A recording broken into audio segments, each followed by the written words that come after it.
The glow of the monitor paints a pale light on Alex's face, the only source of illumination in the otherwise dark office. It is late, very late, and the city below has softened to a distant hum. On the screen is an email, a confirmation of the promotion he has spent years working for, years of long nights just like this one. This moment should be a summit, a peak of satisfaction, but instead of joy or even relief, a familiar, hollow feeling begins to settle in his chest. A quiet, persistent question surfaces from the depths of his exhaustion, a question he has asked himself before, after every goal met, every target achieved. What's next? This scene, in one way or another, is familiar to many of us. We live in a culture of striving, a world built on the promise of the next thing, the next promotion, the next purchase, the next relationship, the next vacation. We are taught to run a race, convinced that peace and fulfillment are waiting for us at a finish line somewhere in the future. We operate in a perpetual search mode, believing that happiness is a destination to be reached. But the paradox is that the harder we chase, the more elusive that destination becomes. When we finally arrive, breathless and weary, we find that the finish line has moved. The anxiety and the deep, quiet ache that so many of us feel does not always come from our failures. It often comes from the chase itself, from the relentless, draining effort of constantly trying to become something else, somewhere else. But what if the entire premise is flawed? What if peace is not something to be found, but something to be realized? What if it is not out there in the world of achievements, but already in here, in the very ground of our being, waiting patiently beneath all the noise? There is an ancient path of wisdom, not a religion that demands blind faith, but a practical science of the mind, a deep exploration of the human condition. This path offers a radical invitation. It suggests that perhaps the solution to the exhaustion of striving is not to strive harder. The solution is to try something else entirely, to gently and with great compassion stop searching and simply begin to be present. This is an invitation to step off the wheel, to quiet the engine of ambition for a moment, and to explore a different way of living, a way that finds its richness not in the pursuit, but in the arrival, right where you already are. To understand the path of presence, we must first understand the landscape of our restlessness. We must look closely at the race we find ourselves in, the one that left Alex in his office feeling hollow after a victory. This endless striving is not a personal failing. It is not a flaw in your character. It is a system, a complex architecture of pressures and impulses built both outside of us and deep within us. To find freedom, we must first become cartographers of our own prison, to map its walls and understand its design, not with anger, but with a clear and compassionate curiosity. The first architect of this race is society itself. From the moment we are born, we are handed an invisible script, a blueprint for a good life. This script is written in the loving hopes of our parents, in the unspoken expectations of our communities, in the very structure of our educational and professional systems. It reads something like this: do well in school, so you can get into a good college, so you can find a secure job with a good salary, so you can buy a house, support a family, and climb the ladder of success. Each step is a prerequisite for the next, a tightly woven chain of cause and effect that promises safety and respectability at its conclusion. This blueprint is often offered from a place of genuine care, a desire for us to be safe, to be provided for. But embedded within it is a narrow definition of worth. It subtly teaches us that our value is conditional, that it is measured by our achievements, our titles, our income, our ability to adhere to the plan. We learn to perform for approval, to seek validation through external markers. The pressure is immense, a silent, atmospheric weight. We fear disappointing those who have invested their hopes in us. We fear being the one who falls behind, the one who chooses a different path and risks being seen as a failure, or simply as strange. And so we run, often without ever consciously asking if the destination prescribed by the script is one our own heart truly desires. If the social script is the blueprint for the race, then consumer culture is the voice that constantly shouts from the sidelines, telling us we are not running fast enough, that we don't have the right equipment. Every advertisement, every billboard, every sponsored post is a whisper or a scream that you are incomplete. It tells you that happiness, confidence, love, and adventure are not innate qualities, but commodities to be purchased. You are not buying a car, you are buying freedom. You are not buying a watch, you are buying status and importance. You are not buying a skincare product, you are buying the promise of youth and the admiration of others. This system is fueled by a core illusion that fulfillment is something that can be acquired from the outside. It creates a perpetual sense of lack. The moment you acquire one thing, the system has already created a desire for another. This is the very nature of the hedonic treadmill. The thrill of a new purchase provides a temporary high, a fleeting sense of satisfaction, but it fades, and it always fades. Then the underlying feeling of lack returns, often stronger than before, demanding the next fix. In recent years, this has evolved beyond physical goods into the commodification of life itself. We are now encouraged to consume experiences, to collect moments not for the richness of the experience itself, but for their value as social currency, for the picture that proves we were there. The goal is no longer just to live, but to curate a life that looks impressive, turning our own existence into a product to be polished and displayed, adding yet another layer of performance to our already burdened lives. This pressure is then magnified 1,000 times by the third force, the trap of comparison, which has found its most potent expression in the hall of distorting mirrors we call social media. Before, we might have compared ourselves to our immediate neighbors, our colleagues, our friends. The scope was limited. Now, we carry a device in our pockets that allows us to compare our own, unedited, behind-the-scenes life with the perfectly curated, filtered, and edited highlight reels of billions of people around the world. We scroll through an endless parade of perfect vacations, promotions, beautiful families, and toned bodies. We are witnessing a performance, a carefully constructed narrative of success and happiness. Yet, on a subconscious level, we process it as reality. We compare our messy kitchen to their pristine, minimalist home. We compare our feeling of exhaustion to their sunrise yoga pose on a beach. We compare our quiet, ordinary Tuesday to their spectacular, once-in-a-lifetime adventure. It is a game that is fundamentally rigged against us, a comparison we can never win, because we are comparing our whole, complex reality with a fraction of someone else's fantasy. This constant exposure creates a deep and gnawing sense of inadequacy, a feeling of being left behind. The striving that arises from this place is not a joyful ambition.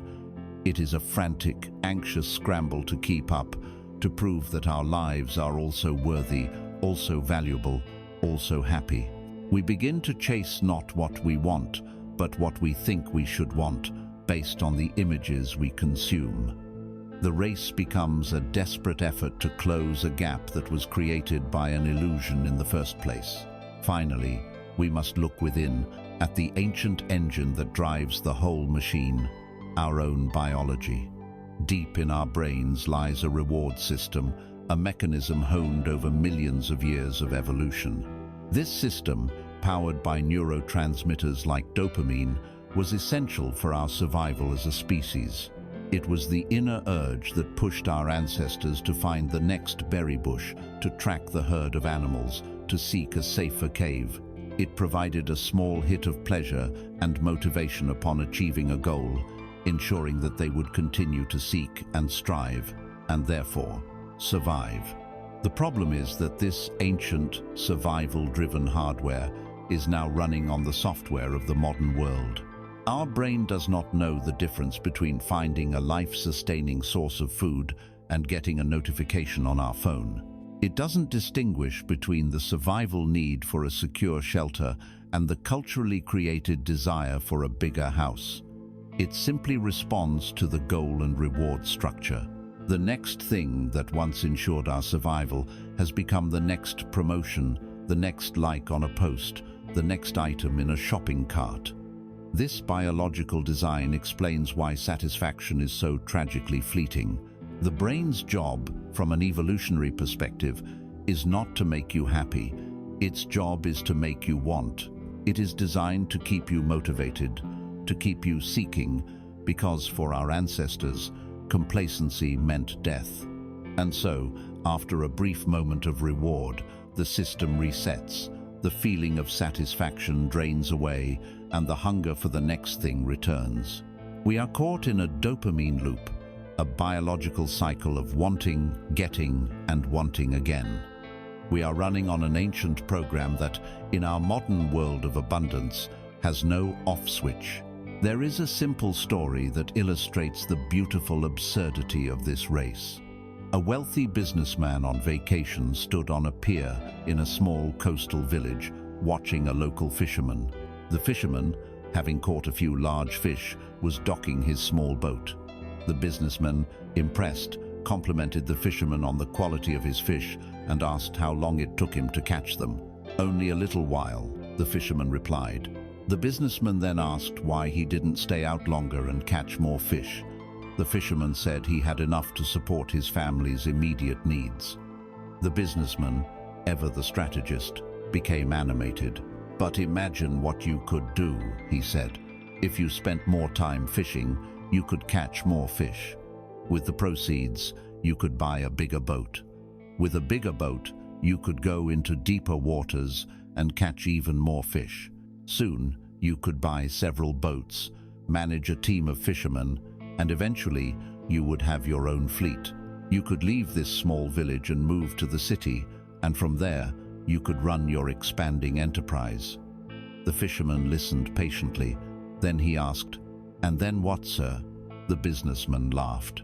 "Well, that's the best part. When the time is right, you could announce an IPO, sell your company stock to the public and become very rich.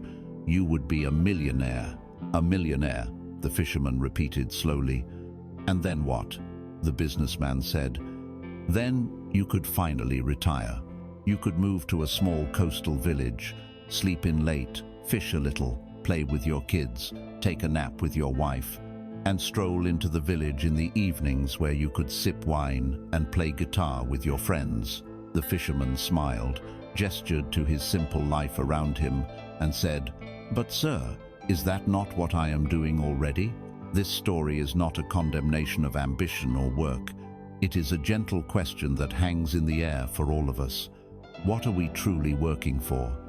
We have now seen the architecture of the race, the social script that defines the track, the culture of consumerism that provides the fuel, the distorting mirrors of comparison that make us feel we are behind, and the ancient biological engine that pushes us relentlessly forward. Seeing this clearly is the first, most crucial step. It is the moment you realize you are not on an open road to a real destination, but on a treadmill in a closed room. You do not need to blame yourself for running. You were taught to run, conditioned to run, and built to run. But now that you can see the treadmill, you also have a choice. You can begin to wonder how to slow down. To do that, we must now turn our attention from the track itself to the one who is running. We must look inward, to the constant, chattering companion in this race, the noisy guest in our own head who urges us, always, to just run a little bit faster. We have seen the invisible architecture of the race, the external forces that urge us to run. But the most powerful force is not outside of us. It is the runner itself, the constant companion on this journey, the voice in our own head that provides the endless commentary, the doubts, the fears, and the relentless push to keep going. To truly understand our condition, we must turn our gaze inward and meet this entity. For centuries, Buddhist sages have used a wonderfully apt and gentle metaphor to describe the nature of our ordinary, untrained mind. They call it the monkey mind. The image is one of a restless monkey swinging frantically from tree to tree, grabbing one branch, letting it go to grasp another, never still, chattering endlessly, lost in a flurry of chaotic and impulsive movement. This is the state of our mind most of the time. It leaps from a memory of the past to a worry about the future, to a judgment about the present, to a random line from a song, to an item on a to-do list, never resting, never content to simply be where it is. The first and most crucial thing to understand about this monkey mind is that it is not your enemy. Its incessant chatter is not a sign that you are broken, flawed, or uniquely neurotic. It is the natural, universal condition of a mind that has not been trained. Think of it like a wild horse, full of power and energy, but never taught how to walk in a straight line. Or a garden, fertile and full of potential, but left untended for years, now overgrown with weeds and tangled vines. The problem is not the existence of the thoughts, the energy, or the fertility of the soil. The problem, and the source of our suffering, is our relationship to it. We mistake the chattering of the monkey for our own true voice. We believe we are the horse, being pulled violently in every direction. We identify with the weeds, believing the tangled chaos is the fundamental nature of the garden. We take every single thought that pops into our head as a profound truth, an urgent command, or an accurate prediction of the future. The spiritual path does not begin with trying to kill the monkey or shoot the horse. It begins with a simple, radical shift in perspective, to recognize the mind's activity as a natural phenomenon, as impersonal as the weather, and to learn for the first time how to simply watch it. The primary activity of this monkey mind is time travel.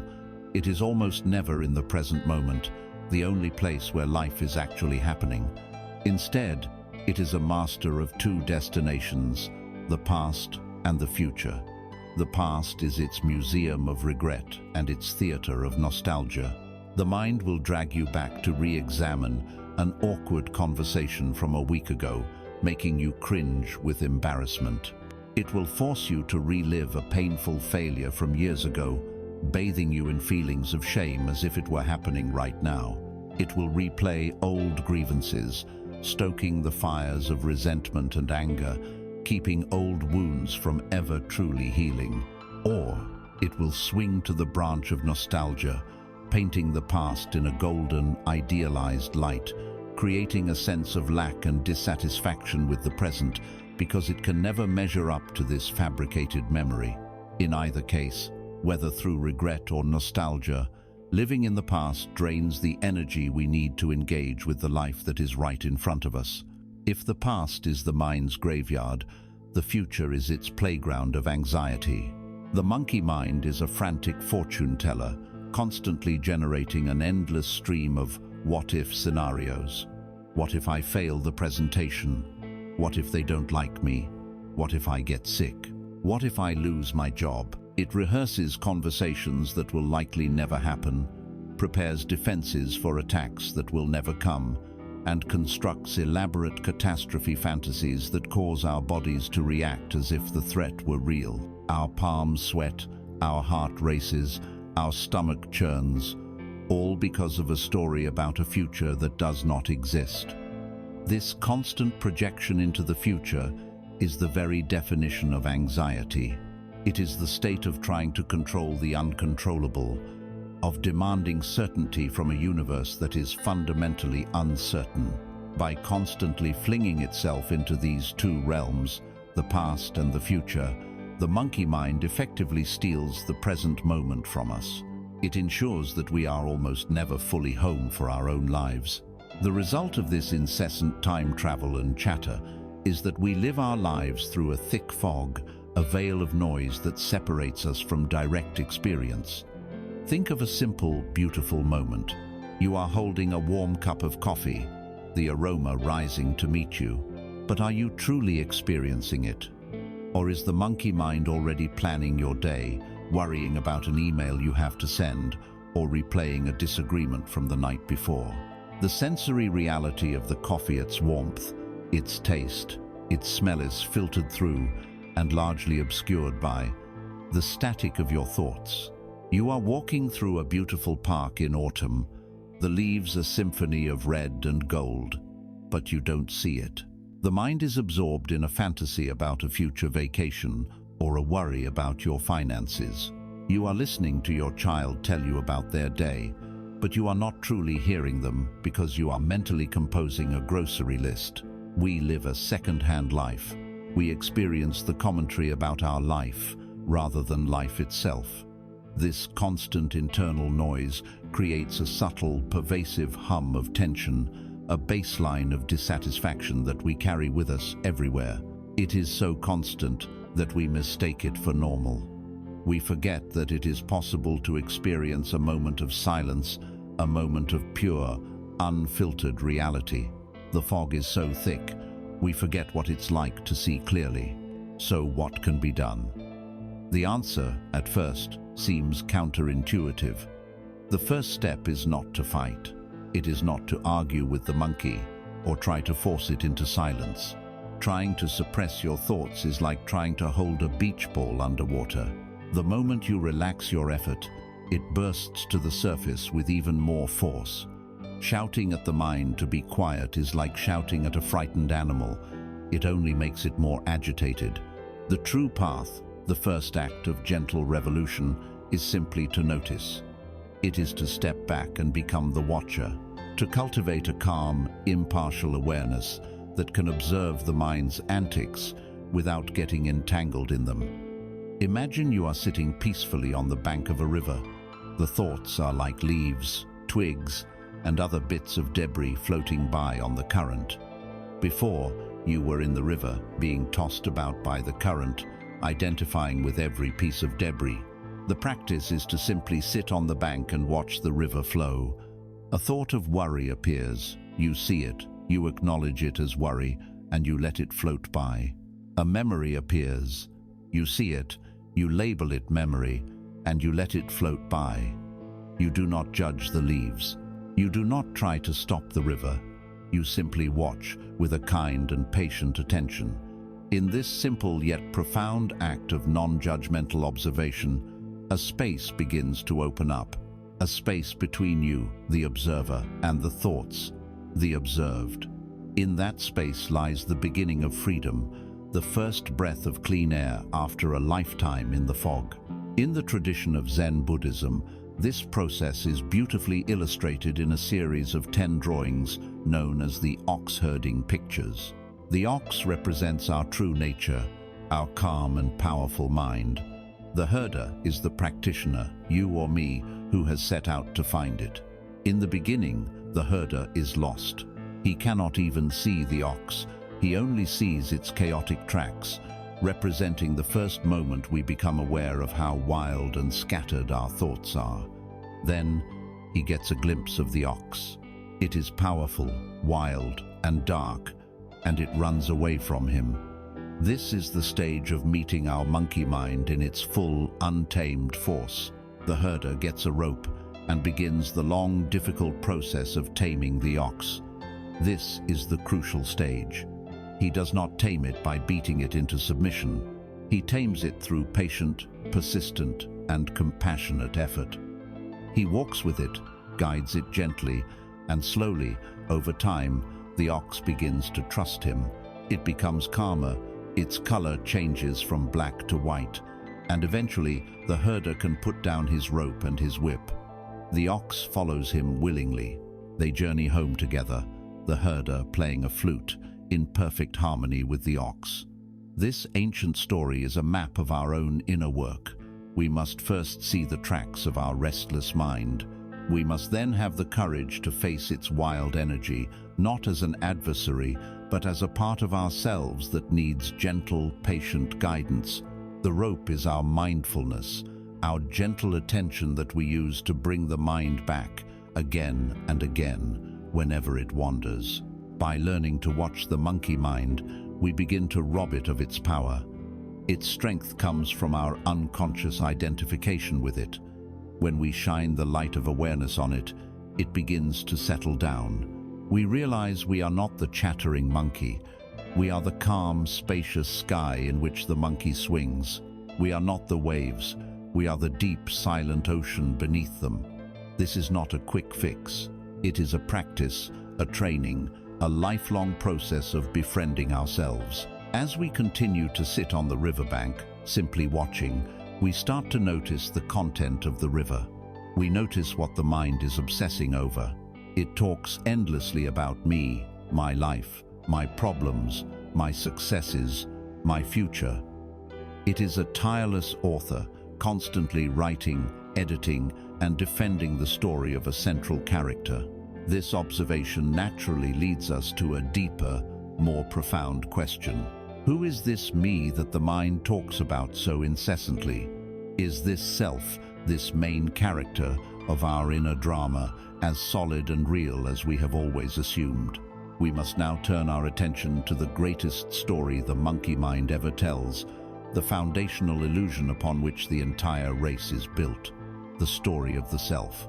We have met the noisy guest in our head, the monkey mind, and we have seen how it swings frantically between the past and the future, stealing the present moment. Now we must ask the question that arises from this observation. We have noticed that this mind is a tireless storyteller, and that every story it tells revolves around a single central character, me, my hopes, my fears, my history, my future, my problems. The entire project of the monkey mind seems to be the construction, promotion, and defense of this character. But who or what is this me? We feel it so strongly, this sense of being a solid, continuous self inside our skin, looking out at the world. It seems like the most obvious fact of our existence. Yet, the wisdom traditions of the East, particularly Buddhism, invite us to do something quite radical. They invite us to question this assumption, to turn the light of our awareness onto this self and see if it is as solid as it appears. This exploration is not intended to deny our existence or to nihilistically declare that nothing matters. Its purpose is the very opposite. It is to release us from a prison we didn't even know we were in, and to open the door to a more profound and resilient kind of freedom. Our ordinary sense of self is built from the habit of identification. We grasp onto fleeting thoughts, feelings, and roles, and we stitch them together into a static identity. We say, "I am an anxious person." When we do this, we are not just describing a feeling, we are defining our very being. This statement becomes a box. When a new, challenging situation arises, the script has already been written. An anxious person is supposed to feel anxiety. It becomes a self-fulfilling prophecy. We say, "I am a creative person," or "I am not a leader," or "I am a survivor." Each of these "I am" statements, whether positive or negative, forges a link in a chain, creating a rigid persona. We then spend an enormous amount of energy polishing and defending this persona. If my identity is successful executive, I will live in constant, low-grade fear of failure, because a failure is not just an event, it is a direct threat to my very sense of self. If my identity is a kind person, I may suppress my own needs and feelings of anger because they don't fit the story I tell myself about who I am. This self-project is exhausting. It is like building an intricate and beautiful house of cards and then spending the rest of your life trying to shield it from the wind. The striving and the anxiety that we feel are fundamentally connected to this project of maintaining and protecting a fragile, constructed identity. Buddhist psychology offers a beautifully systematic way to investigate this constructed self. It suggests that what we call the self is not a single solid thing, but a dynamic process, a temporary gathering of 5 intertwined elements, known as the 5 aggregates or heaps. Let us look at them, one by one. not as an academic exercise, but as an honest investigation into our own experience. First, there is the body, the physical form. Is this you? It seems so, yet your body is in a constant state of flux. The cells you had 7 years ago are almost entirely gone, replaced by new ones. Your body ages, it gets sick, it gets injured. You could lose a limb, and yet the sense of you would remain. So the body is clearly something you have, not something you fundamentally are. It is the house, not the occupant. Second, there are feelings or sensations. These are the raw data of experience, pleasant, unpleasant, or neutral. A warm breeze on your skin is pleasant. A sudden loud noise is unpleasant. The feeling of your clothes on your back is perhaps neutral. Are these feelings you? If they were, your self would flicker in and out of existence, changing from moment to moment. A feeling of joy arises, and then it passes. A feeling of sadness arises, and it too passes. They are like weather patterns passing through the sky of your awareness. You experience them, but they are not your core being. Third, come perceptions. This is the faculty of the mind that recognizes, identifies, and labels.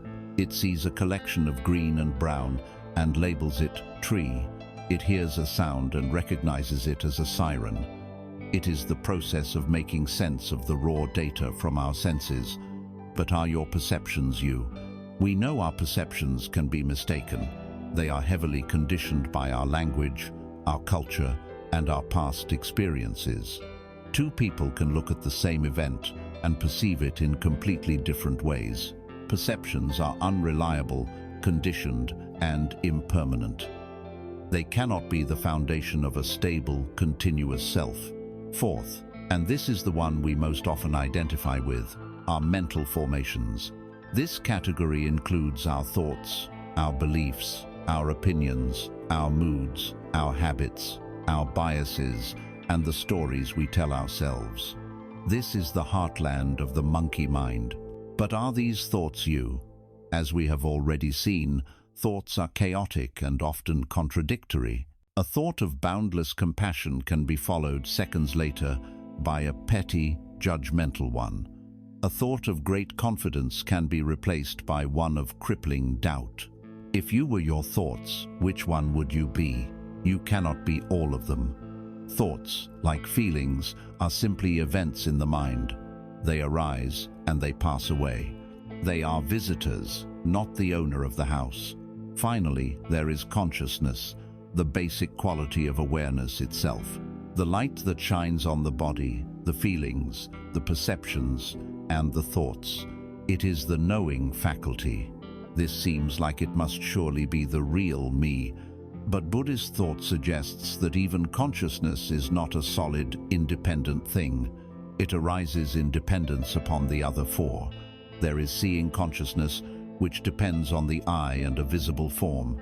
There is hearing consciousness, which depends on the ear and a sound. It is not a monolithic entity that exists on its own, but a process that is codependent on the objects it is aware of.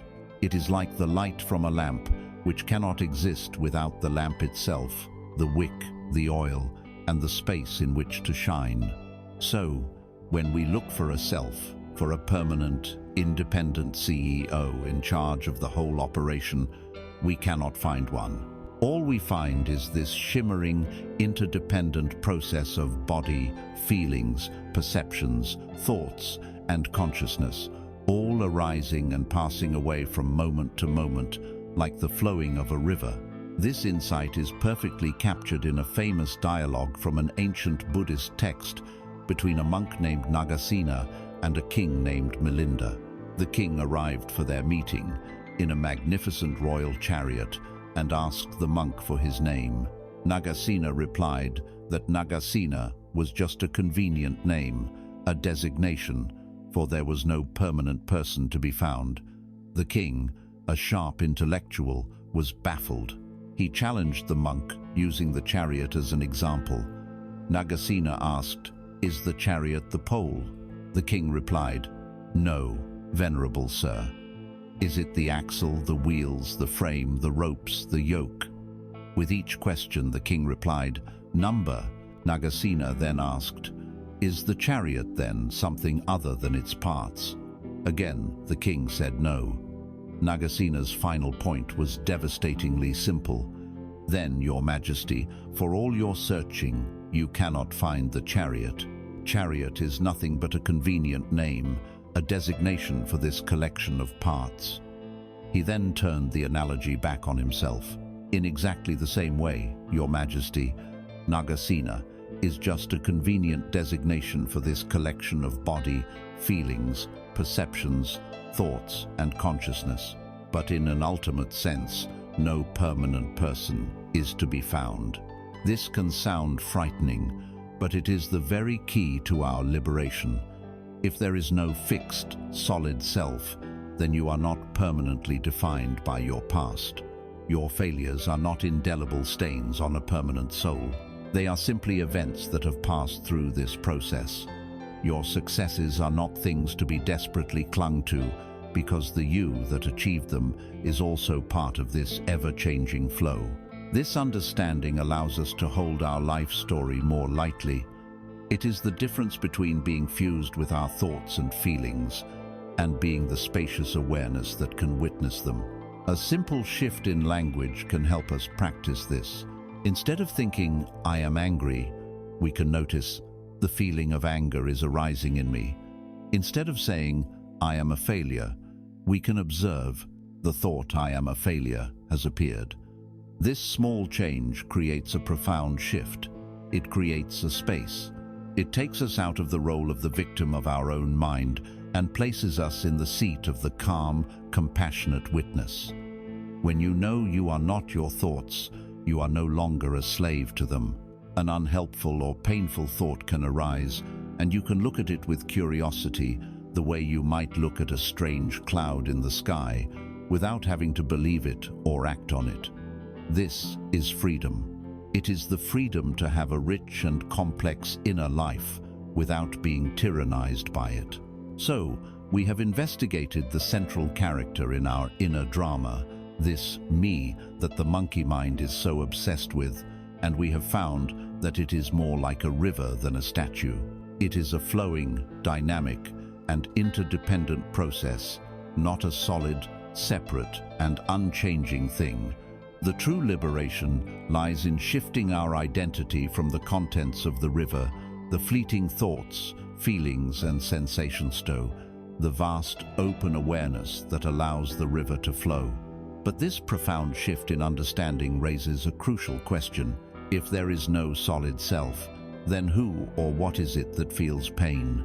Who experiences loss, disappointment, and the friction of life? If the chariot is just a conventional name, what is it that feels the sharp jolt of a bump in the road? We must now turn our investigation to the very nature of this friction, this fundamental unease that the Buddhist path calls suffering.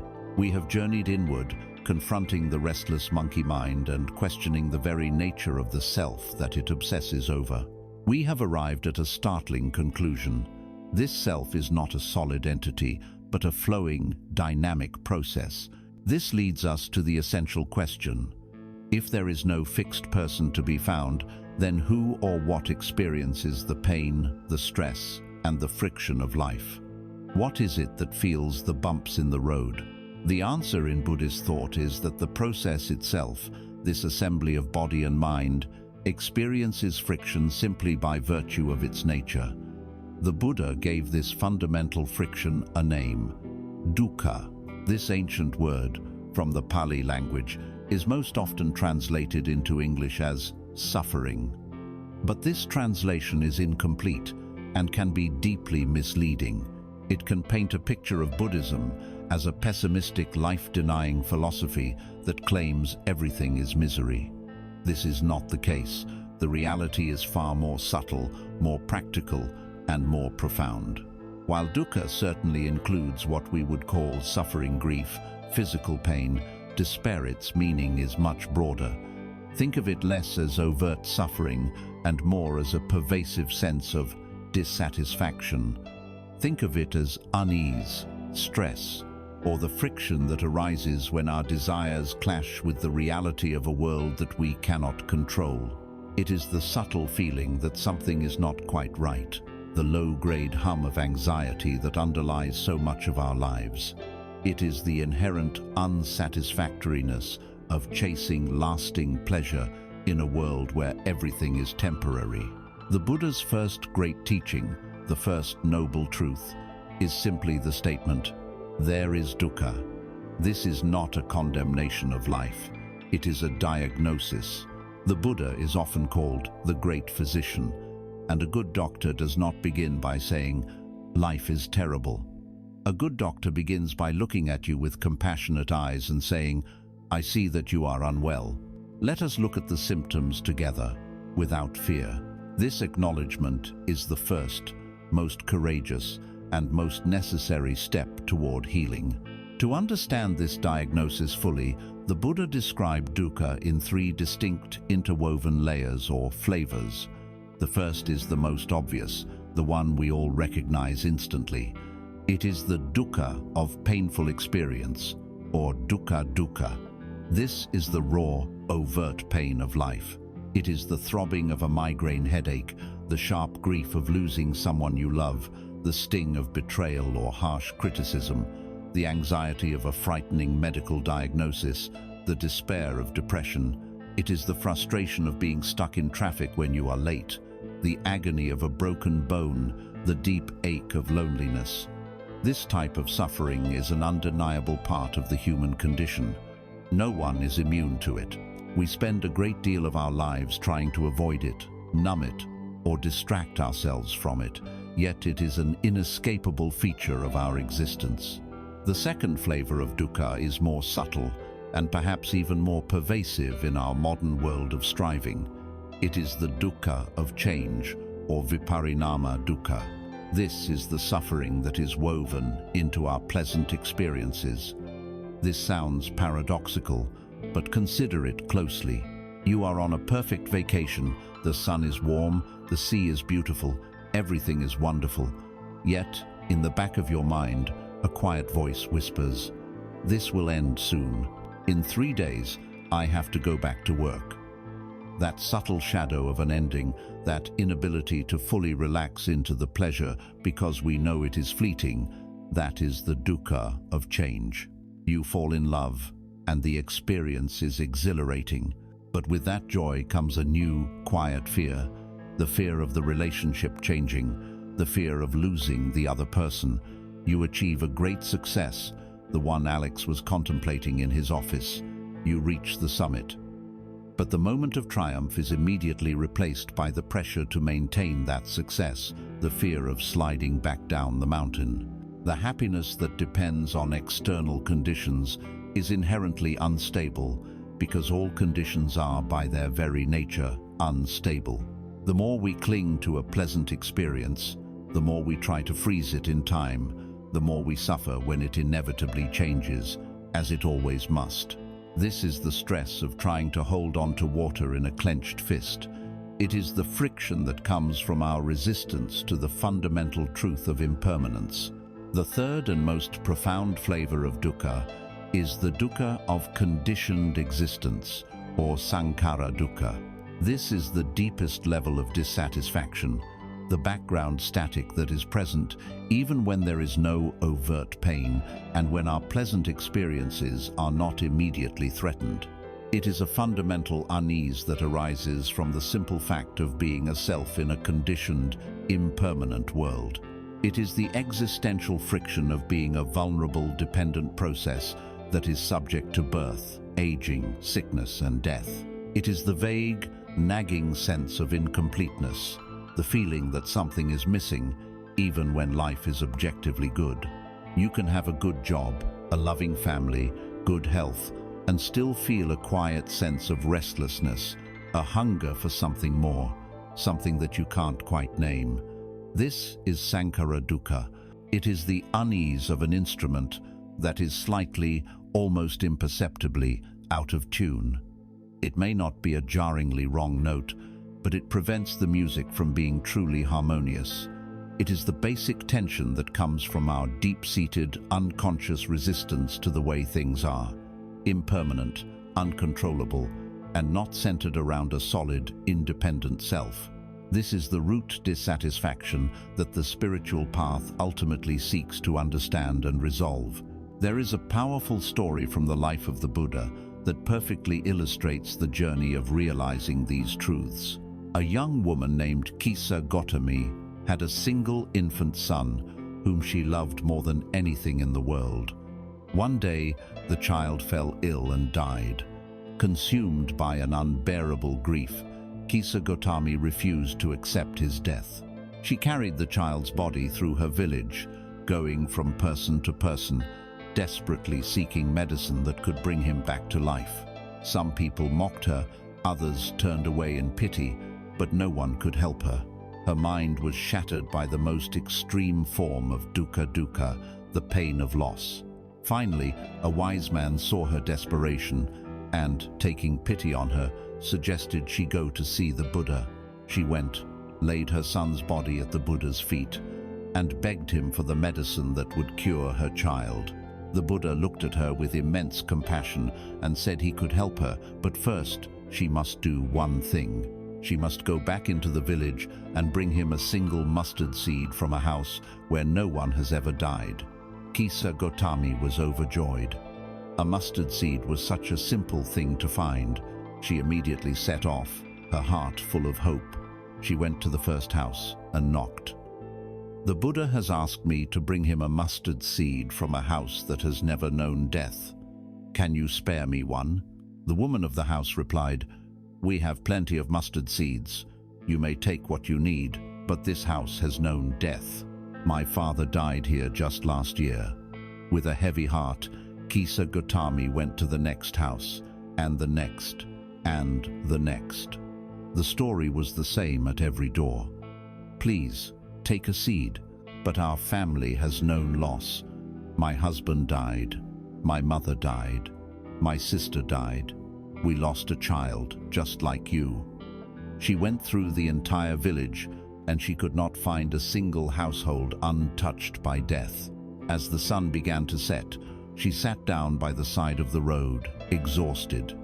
She looked at the lights of the village flickering on, one by one, and then flickering off.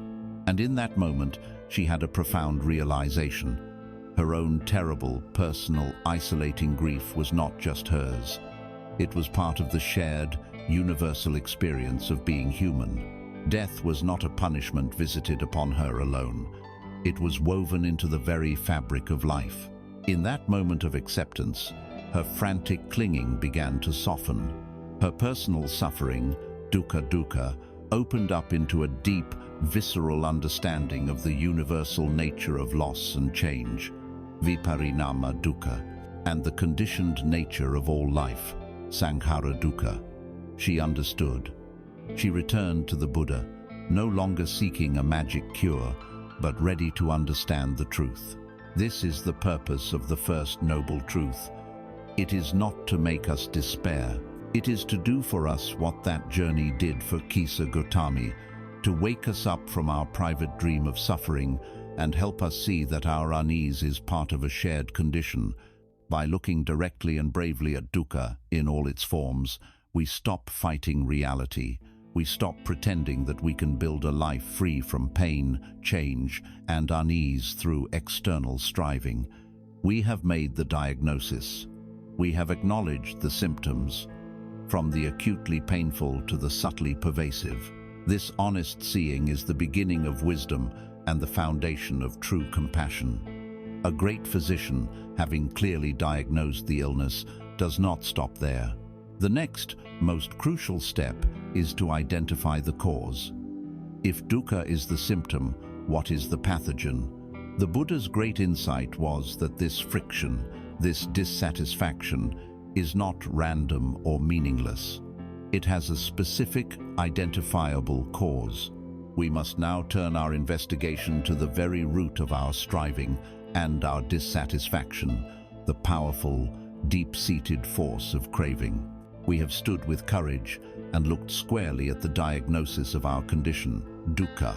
we have acknowledged the pervasive friction, the dissatisfaction that runs like a subtle current beneath the surface of our lives, from the sharp pains of loss to the quiet stress of a happiness we know cannot last. The great physician has named the illness. Now, we must ask the next question, the question upon which all healing depends. What is its cause? Is this dissatisfaction simply a random, cruel feature of existence, an inescapable fate? The Buddha's second great truth provides a revolutionary answer. Number.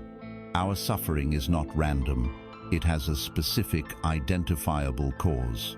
The origin of dukkha, the engine that drives the endless race and creates the very friction we long to escape, is a force the Buddha called tanha.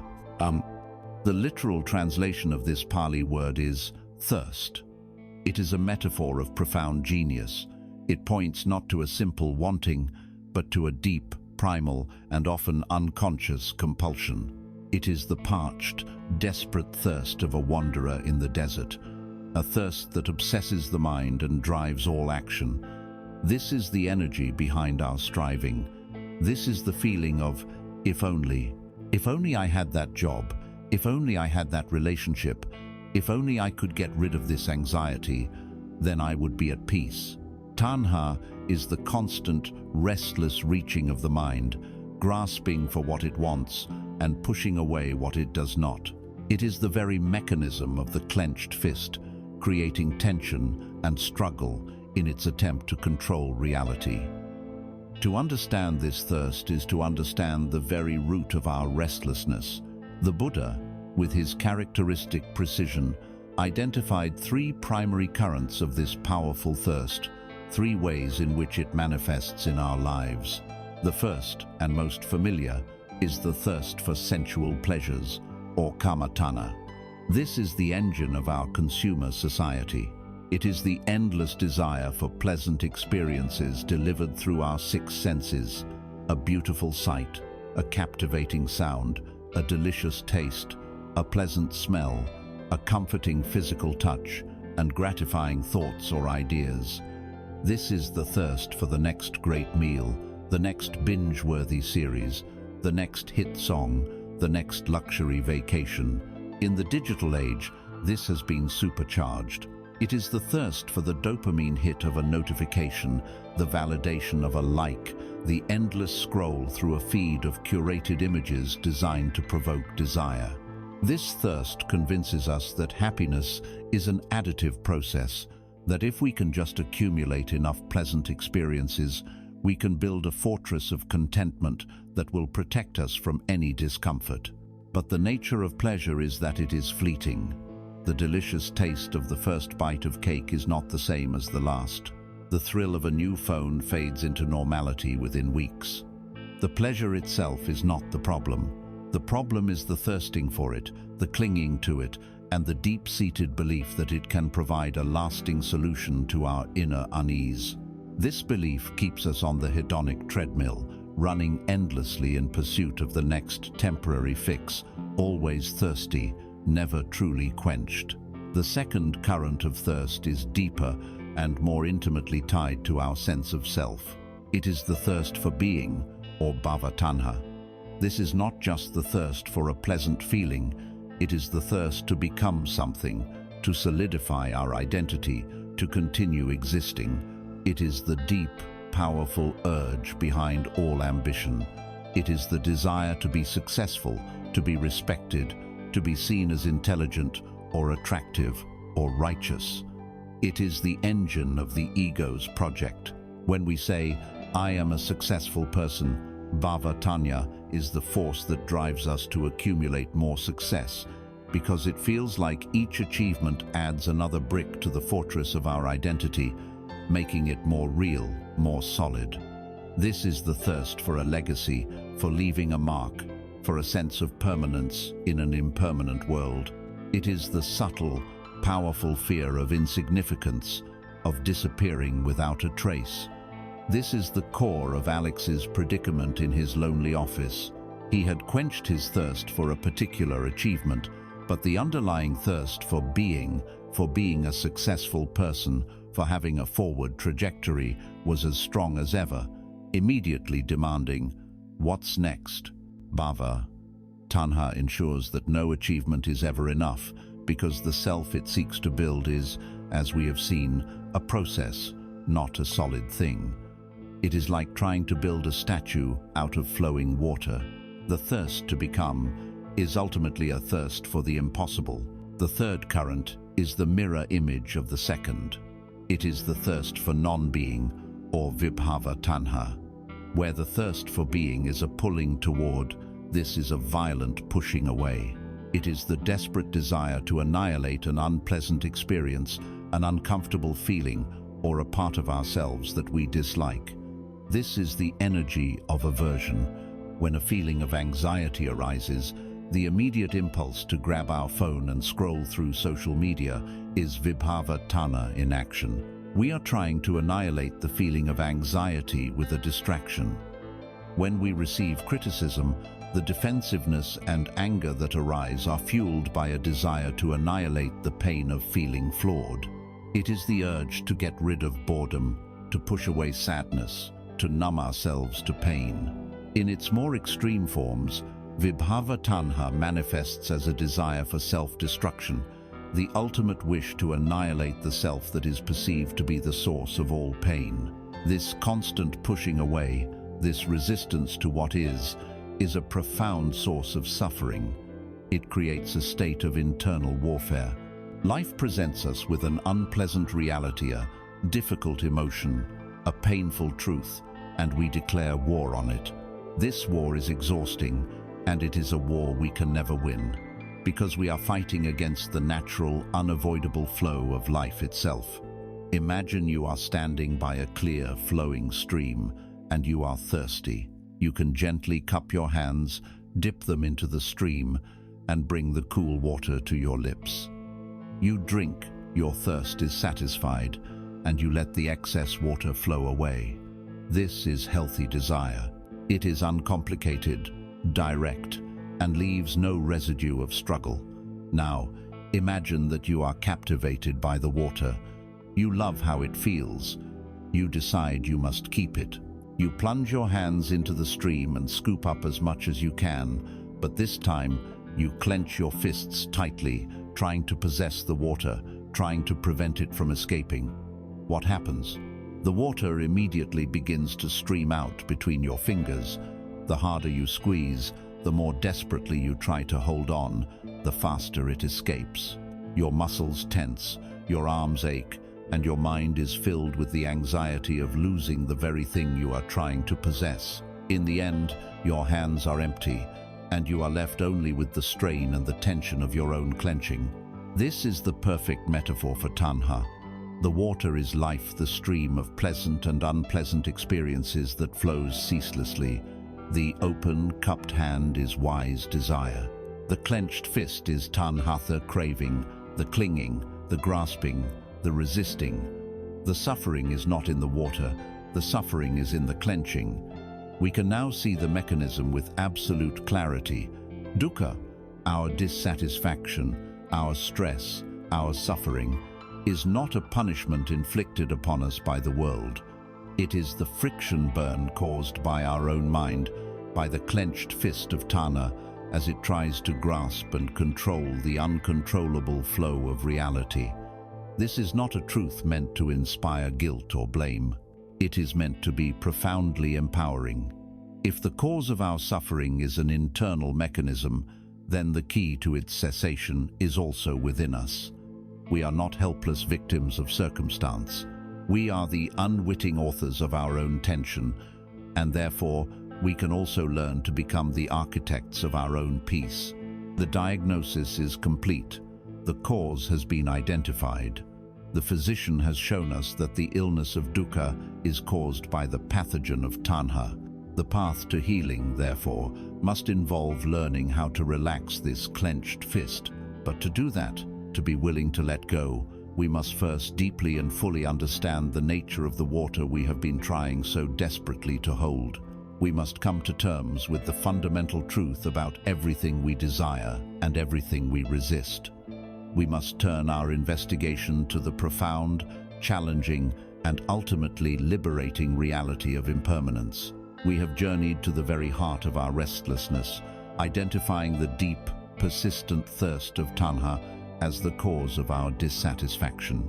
We have seen how this craving, this clenching, this constant grasping for pleasure and pushing away of pain creates the friction that we experience as suffering. We are like a person trying to possess the water of a flowing river by squeezing it in their fists, a futile and exhausting struggle. The path to peace, the way of healing, must therefore involve learning how to relax this fist. But in order to be willing to let go, we must first deeply accept the nature of the water itself. We must investigate the single, universal truth that governs everything we desire and everything we resist. This truth, called anicca in the Pali language, is the truth of impermanence. At first, the idea of impermanence can sound bleak or even nihilistic. It can conjure feelings of insecurity and loss, but this is a misunderstanding. To see impermanence clearly is not to become sad or hopeless. It is to become realistic, wise, and ultimately free. It is one of the most liberating truths we can ever embrace. Impermanence is not a theory. It is a direct observation of reality, available to us at every moment. We see it on the grandest of scales, in the slow erosion of mountains, the birth and death of distant stars, the rise and fall of great civilizations. Nothing in the cosmos is static. We see it in the cycles of our world, the inevitable turning of the seasons, a seed sprouting into a plant that flowers, withers, and returns to the earth. The world we experience is not a collection of fixed objects, but a symphony of ongoing processes. Most importantly, we can observe this truth in the most intimate laboratory we have, our own experience. Look at your own body. It is not a solid, static thing you have owned since birth. It is a continuous event. The body of the child gives way to the body of the adolescent, which transforms into the body of the adult, and then gracefully or reluctantly becomes the body of an elder. Every cell is in a state of flux, dying and being replaced. The face that looks back at you from the mirror today is not the same face from a decade ago. It is a river of biological change. Now, turn your attention to your mind. This river flows even faster. How long does any single emotion truly last? A wave of joy crests and then dissolves. A storm of anger rages and then subsides. A fog of sadness descends and then, eventually, it lifts. Thoughts are even more ephemeral. They appear as if from nowhere, flicker in the space of awareness for a moment, and vanish just as mysteriously. Our inner world is a ceaseless dance of arising and passing. Nothing holds still. The same is true for our external lives. Friendships evolve, relationships begin and end. Careers take unexpected turns, our homes change, our societies transform. To look for a single, stable, permanent thing to hold on to in this world is like looking for a dry spot in the middle of the ocean. It simply is not there. The crucial insight of the Buddhist path is this: impermanence itself is not suffering. Our resistance to impermanence is suffering. Dukkha arises not from the fact that things change, but from our demand that they stay the same. This is the direct link between anicca and tanha. The thirst to hold on to pleasant experiences is a declaration of war against impermanence. We have a moment of perfect happiness, and the clenched fist of tanha immediately tries to freeze it, to make it permanent. This is impossible, and the strain of this impossible demand is what causes us pain. We experience a difficult emotion or a painful situation, and the thirst of aversion, of vibhava tanha, immediately tries to annihilate it, to force it to disappear on our command. This, too, is a war against the natural unfolding of reality, a resistance to the way things are. Imagine standing on the shore, watching a beautiful wave rise from the sea. You can appreciate its power and its fleeting beauty as it crests and foams. But if you demand that this specific wave stop moving, that it remain at its peak forever just for you, you have set yourself an impossible task that will only lead to frustration. Your suffering comes not from the wave, but from your demand. We spend our lives making this demand of everything, of our youth, of our relationships, of our moments of triumph, and of our own happiness. There is a story, attributed to the ancient Greek philosopher Heraclitus, but which perfectly captures the spirit of Zen, about a sage and his student. They were standing together on the bank of a great, flowing river. The student, troubled by the fleeting nature of the world, asked the sage about reality and permanence. The sage did not offer a complex philosophical lecture.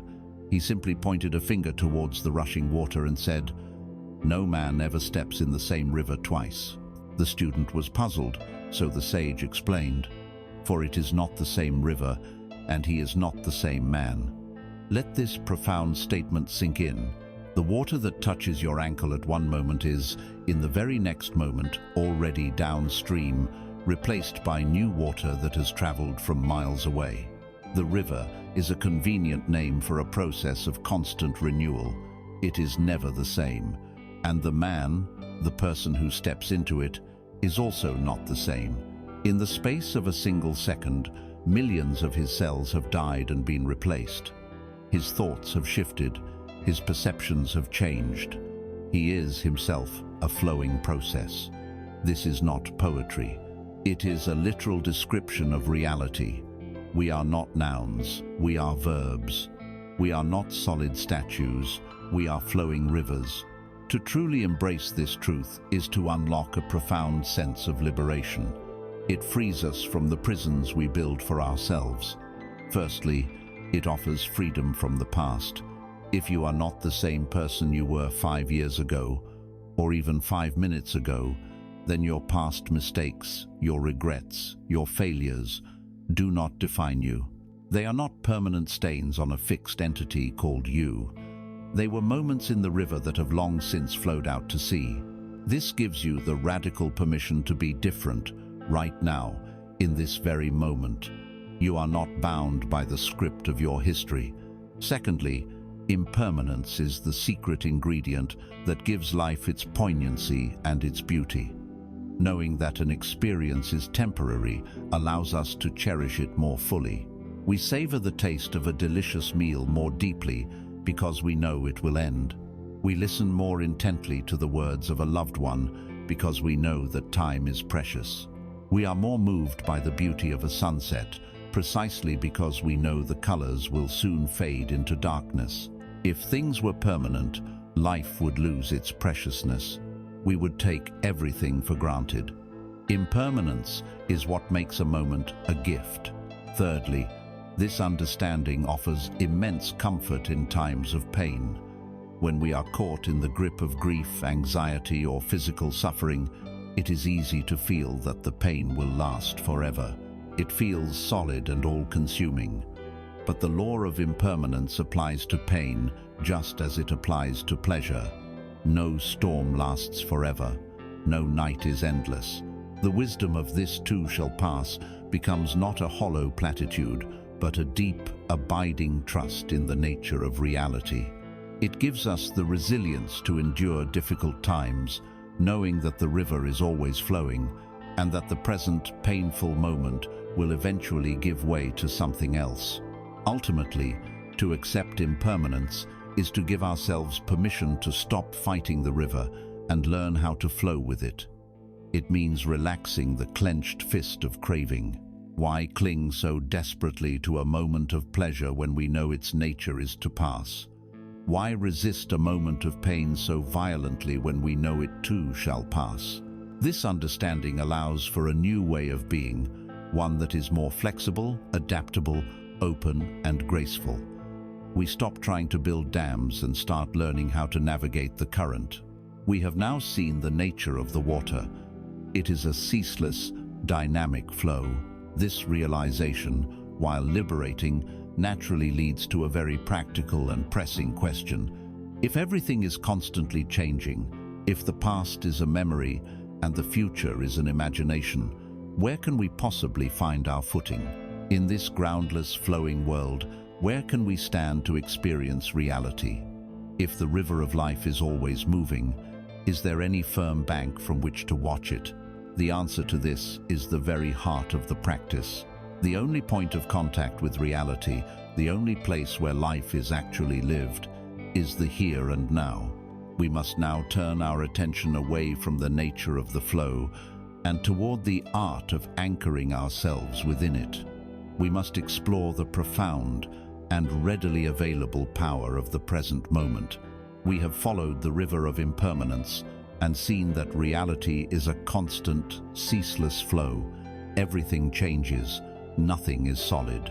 This realization, while true, can leave us feeling groundless, as if there is nowhere to stand in a world of perpetual motion. If the past is a ghost and the future a phantom, where does life actually happen? The answer is at once breathtakingly simple and the most profound secret of human existence. The only ground there is, the only time that is real, the only place you will ever inhabit, is the present moment, the here and now. This is not a complex philosophical proposition. It is the most obvious, direct, and overlooked truth of your life. Peace is not found by stopping the river, but by learning how to anchor yourself in the living, vibrant reality of the now. Let us investigate this with radical honesty. Where is the past? You can remember it, you can tell stories about it, you can feel its effects in your body and mind, but you cannot visit it. It does not exist. The past is a collection of traces, like footprints in the sand, that exist only in the present. A memory is a thought that is happening now. A feeling of regret is an emotion you are experiencing now. The entire past for you is nothing more than a bundle of thoughts and feelings arising in this moment. To be lost in regret is to be haunted by a ghost of your own creation, allowing a non-existent past to rob you of the only reality you have. The past is a cancelled check. And where is the future? It is even less real. The future is pure imagination. It is a story, a projection, a mental construction that you are creating now. All anxiety is born from this act of imagination. We create a fantasy of a future event, a difficult conversation, a potential failure, a feared outcome, and then we react emotionally and physically in the present moment as if that fantasy were real. We suffer from things that have not happened and may never happen. The future is an unwritten book. We spend countless hours worrying about its contents, when in fact, we only ever have control over the single sentence we are writing in this very moment. When tomorrow arrives, it will not arrive as the future. It will arrive as another now. You will never, in your entire existence, live a single second in a time called the future. You will only ever live in a continuous, unfolding series of present moments. If the present moment is the only reality, why do we avoid it so relentlessly? Why is our monkey mind so adept at being anywhere but here? Often, it is because the present moment is uncomfortable. It may contain a difficult emotion like sadness or fear, a painful physical sensation, or a situation we find unpleasant. The mind's conditioned reflex is to escape. It flees into nostalgic daydreams of a better past or hopeful fantasies of a better future, seeking refuge from the reality of what is. At other times, the present moment is simply not stimulating enough for our addicted minds. It can seem boring. The quiet reality of your breath, the simple sensation of your feet on the floor, lacks the drama and intensity of the mind's stories.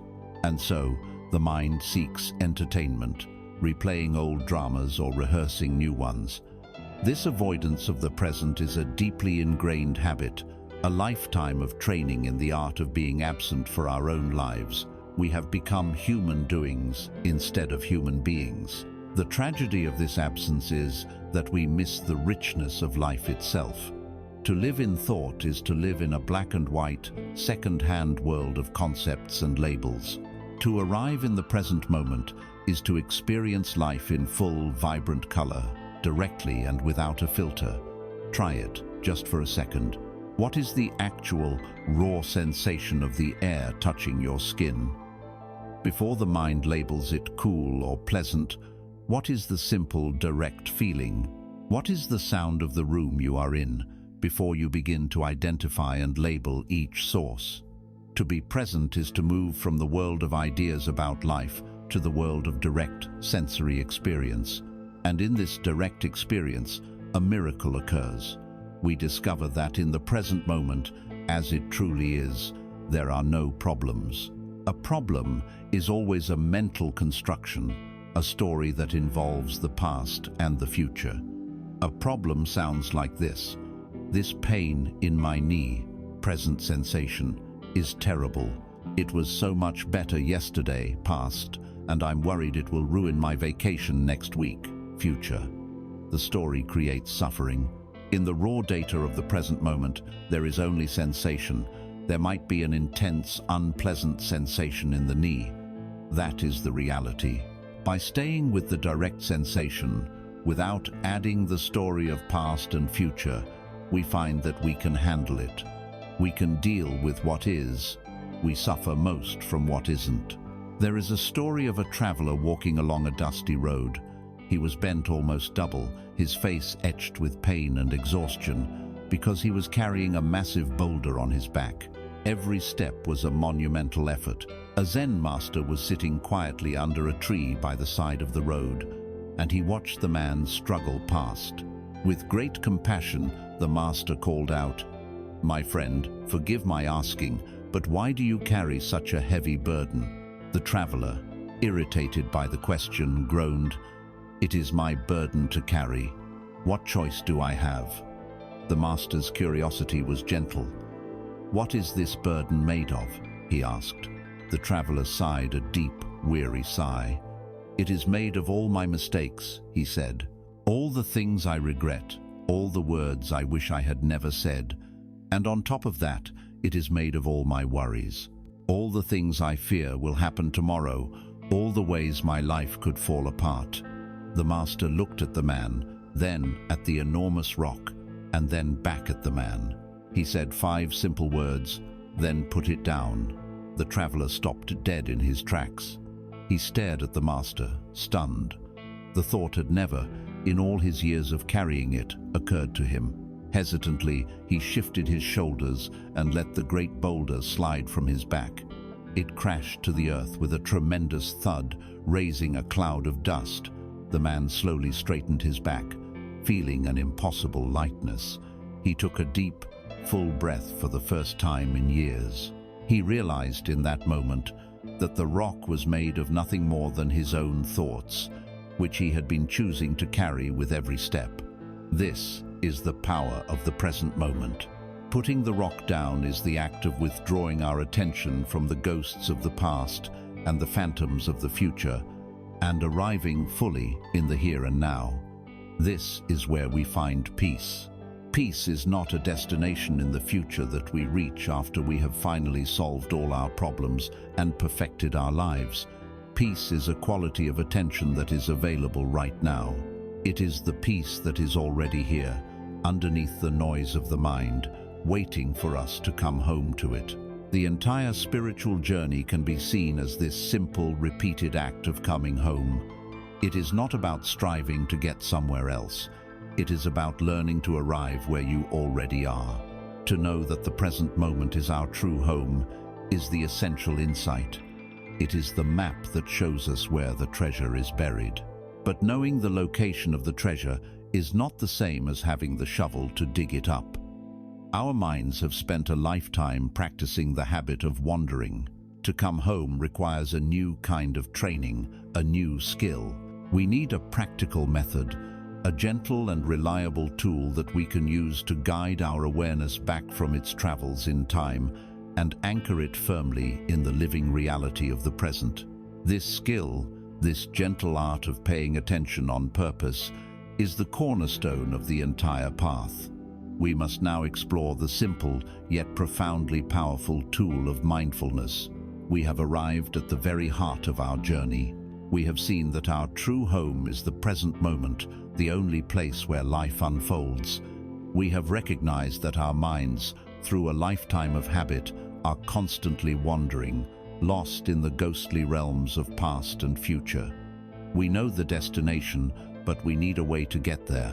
We need a path back home. We need an anchor that can hold us steady in the flowing river of reality. That anchor, that path, that simple and profound skill is called mindfulness. The word has become popular, and with popularity often comes misunderstanding. So let us be very clear. Mindfulness is not about becoming blissfully zoned out. It is not about escaping reality. It is about arriving in reality, fully and completely, for the very first time.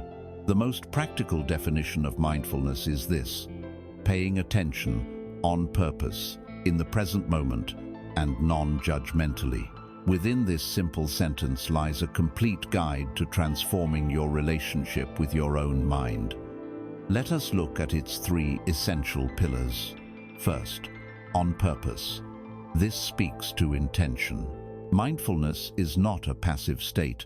It is an active and conscious choice. You are intentionally deciding where to place the most valuable resource you possess, your attention. In a world that is constantly trying to hijack your attention for profit, to intentionally place it on your own breath, on the sensations in your body, or on the person in front of you, is a radical act of self-possession. It is you deciding to be the master of your own mind, rather than its servant. Second, in the present moment. This is the direction of our attention. As we have seen, the mind's default habit is time travel. The practice of mindfulness is the gentle, repeated training of bringing our attention out of the imaginary worlds of past and future and into the living, breathing reality of the here and now. It is attending to the raw data of this exact moment, the physical sensation of your feet on the floor, the sound of a passing car, the feeling of the air as it enters your nostrils. It is about dropping the story about your life and engaging directly with the sensory texture of life itself. Third, and this is the revolutionary heart of the practice, is non-judgmentally. This speaks to the attitude or the quality of our attention. It means observing your experience, whatever it may be, with a spirit of gentle curiosity and kindness. It is about allowing things to be exactly as they are, without the immediate need to label them as good or bad, to push them away or to cling to them. When a pleasant feeling arises, you simply note its presence without desperately trying to hold on to it. When a difficult emotion like anger or sadness appears, you allow it to be there, observing it with a compassionate curiosity without condemning yourself for feeling it. Of course, the mind's habit is to judge. It is a judging machine. The practice of mindfulness is not to stop the judging, but to become aware of the judging process itself, without adding a second layer of judgment. You notice the thought, "I don't like this feeling," and you simply see it as another thought, another event in the mind, allowing it also to be there without criticism. This non-judgmental stance is a form of profound self-compassion. To truly understand mindfulness, it is just as important to understand what it is not.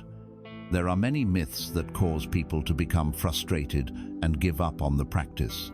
The most common myth is that mindfulness is about stopping your thoughts or emptying your mind. This is not true. Trying to force your mind to be empty is like trying to command the ocean to be still. It is a futile struggle that only creates more waves. Mindfulness is not about getting rid of your thoughts. It is about changing your relationship to them. It is the difference between being caught in a raging river and sitting on the bank watching the river flow by. The thoughts are the river. Through mindfulness, you learn to sit on the bank. You see the thoughts, you acknowledge them, but you don't have to be swept away by them. Another myth is that mindfulness is simply a relaxation technique. While a state of calm and relaxation is often a wonderful side effect of the practice, it is not the primary goal. The goal of mindfulness is clarity. It is the cultivation of a clear, balanced, and insightful awareness. Sometimes, this means being mindfully aware of very unrelaxing things such as intense fear, deep-seated anger, or profound grief. The aim is not to artificially create a pleasant state, but to be fully present and aware of whatever state is actually here. True peace comes not from avoiding difficulty, but from learning to meet all of life with a calm and steady heart. Finally, it is essential to know that mindfulness is not a religion, it is a universal human capacity. It requires no belief system, no dogma, no conversion. It is a practical form of mental training, a science of the mind based on direct investigation of your own experience. You do not need to believe anything. The invitation is simply to experiment, to look for yourself, and to see what you discover. So how do we practice? How do we find this anchor? The most simple, reliable, and universally available anchor is the breath. Your breath has several qualities that make it a perfect object for mindful attention. It is always with you, from the moment of your birth to the moment of your death. You do not need any special equipment or location to find it. It is always happening in the present moment. You cannot take a breath that is in the past, nor can you take one that is in the future. To be aware of your breath is, by definition, to be in the present moment. The breath is also a wonderful barometer of our inner state. When we are anxious or angry, our breathing becomes rapid and shallow. When we are calm and relaxed, it becomes deep and slow. By paying attention to the breath, we learn about ourselves. And by gently calming the breath, we can have a calming influence on our mind. Let us try this together for just a moment. Wherever you are, just allow yourself to be in a comfortable and upright posture. You can gently close your eyes or lower your gaze. There is nothing to achieve, nothing to force. Simply bring your awareness to the physical sensation of breathing. You might feel the air entering and leaving your nostrils, a cool sensation on the way in, a warmer sensation on the way out. Or you might notice the gentle rising and falling of your chest or your abdomen. Choose one of these spots and just rest your attention there as if it were a butterfly resting on a flower. Now, let's just follow one breath, just this single one. Follow the entire duration of the in-breath from beginning to end, and now follow the entire duration of the out-breath. Now, let's do that again. Just this one breath, and one more. As your mind wanders, as it surely will, just gently and kindly notice that it has wandered, and without any criticism, gently guide it back to the sensation of the breath. That is the entire practice. For those few moments, you were home, you were present, you were practicing mindfulness. While formal meditation like this is a powerful way to train the mind like going to a gym to strengthen a muscle, the true purpose of mindfulness is to bring this quality of awareness into every moment of our daily lives. The real practice happens off the cushion. You can practice mindfulness while washing the dishes, feeling the warmth of the water and the texture of the soap on your hands. You can practice mindful eating by taking one bite of your food and actually tasting it, chewing it slowly, experiencing its flavors fully, rather than eating on autopilot. You can practice mindful walking by feeling the sensation of your feet, making contact with the ground, step after step. You can practice mindful listening by giving the person you are speaking with your full, undivided attention, without rehearsing your reply in your head. Any activity, no matter how mundane, can be transformed into a practice of mindfulness, an opportunity to come home to your life. This, then, is the anchor. Mindfulness is the simple, powerful, and accessible skill of returning, again and again, to the here and now. It is not about adding anything new to yourself, but about becoming fully aware of who and what you already are. It is the tool that allows us to rest in the flowing river of impermanence, finding our stability not in a fixed point on the bank, but in the very heart of the current. As we begin to practice this gentle art of paying attention, something remarkable happens. The fog begins to clear. We start to see ourselves and the world with a new clarity. We notice our habits, our joys, our pains. Sometimes what we see is beautiful, and sometimes what we see is difficult. The next crucial step on our journey, therefore, is to learn how to meet whatever arises in our newfound awareness with a courageous and open heart. We must learn the profound skill of radical acceptance. Through the practice of mindfulness, we have opened our eyes. We have committed to showing up for our own lives, to being present for the unfolding of each moment. But this newfound clarity presents us with a profound challenge. In the quiet space of awareness, we see not only the beauty, joy, and peace that is available to us, but also the discomfort. We become intimately aware of our own anxiety, our restlessness, our sadness, our difficult circumstances. The immediate, conditioned impulse of the mind is to react, to push away the unpleasant, to fix what is broken, to escape what feels uncomfortable. Our instinct is to go to war. The Buddhist path offers a radical and, at first, counterintuitive alternative. It suggests that the path to peace is not through fighting, but through a courageous and compassionate surrender. This is the practice of radical acceptance. To a modern, Western mind, the word acceptance can often sound like weakness. It can be confused with resignation, passivity, or giving up. We are taught to be fighters, to overcome obstacles, to never surrender. But in this context, acceptance is not about giving up. It is about giving up the futile war with reality. It is the wisest, most courageous, and most powerful stance we can take in the face of life's difficulties. The great majority of our mental and emotional suffering comes not from the facts of our reality, but from our argument with those facts. We create immense tension for ourselves by living in a state of constant resistance, fueled by the mantra, "This shouldn't be happening." Imagine it is pouring rain outside.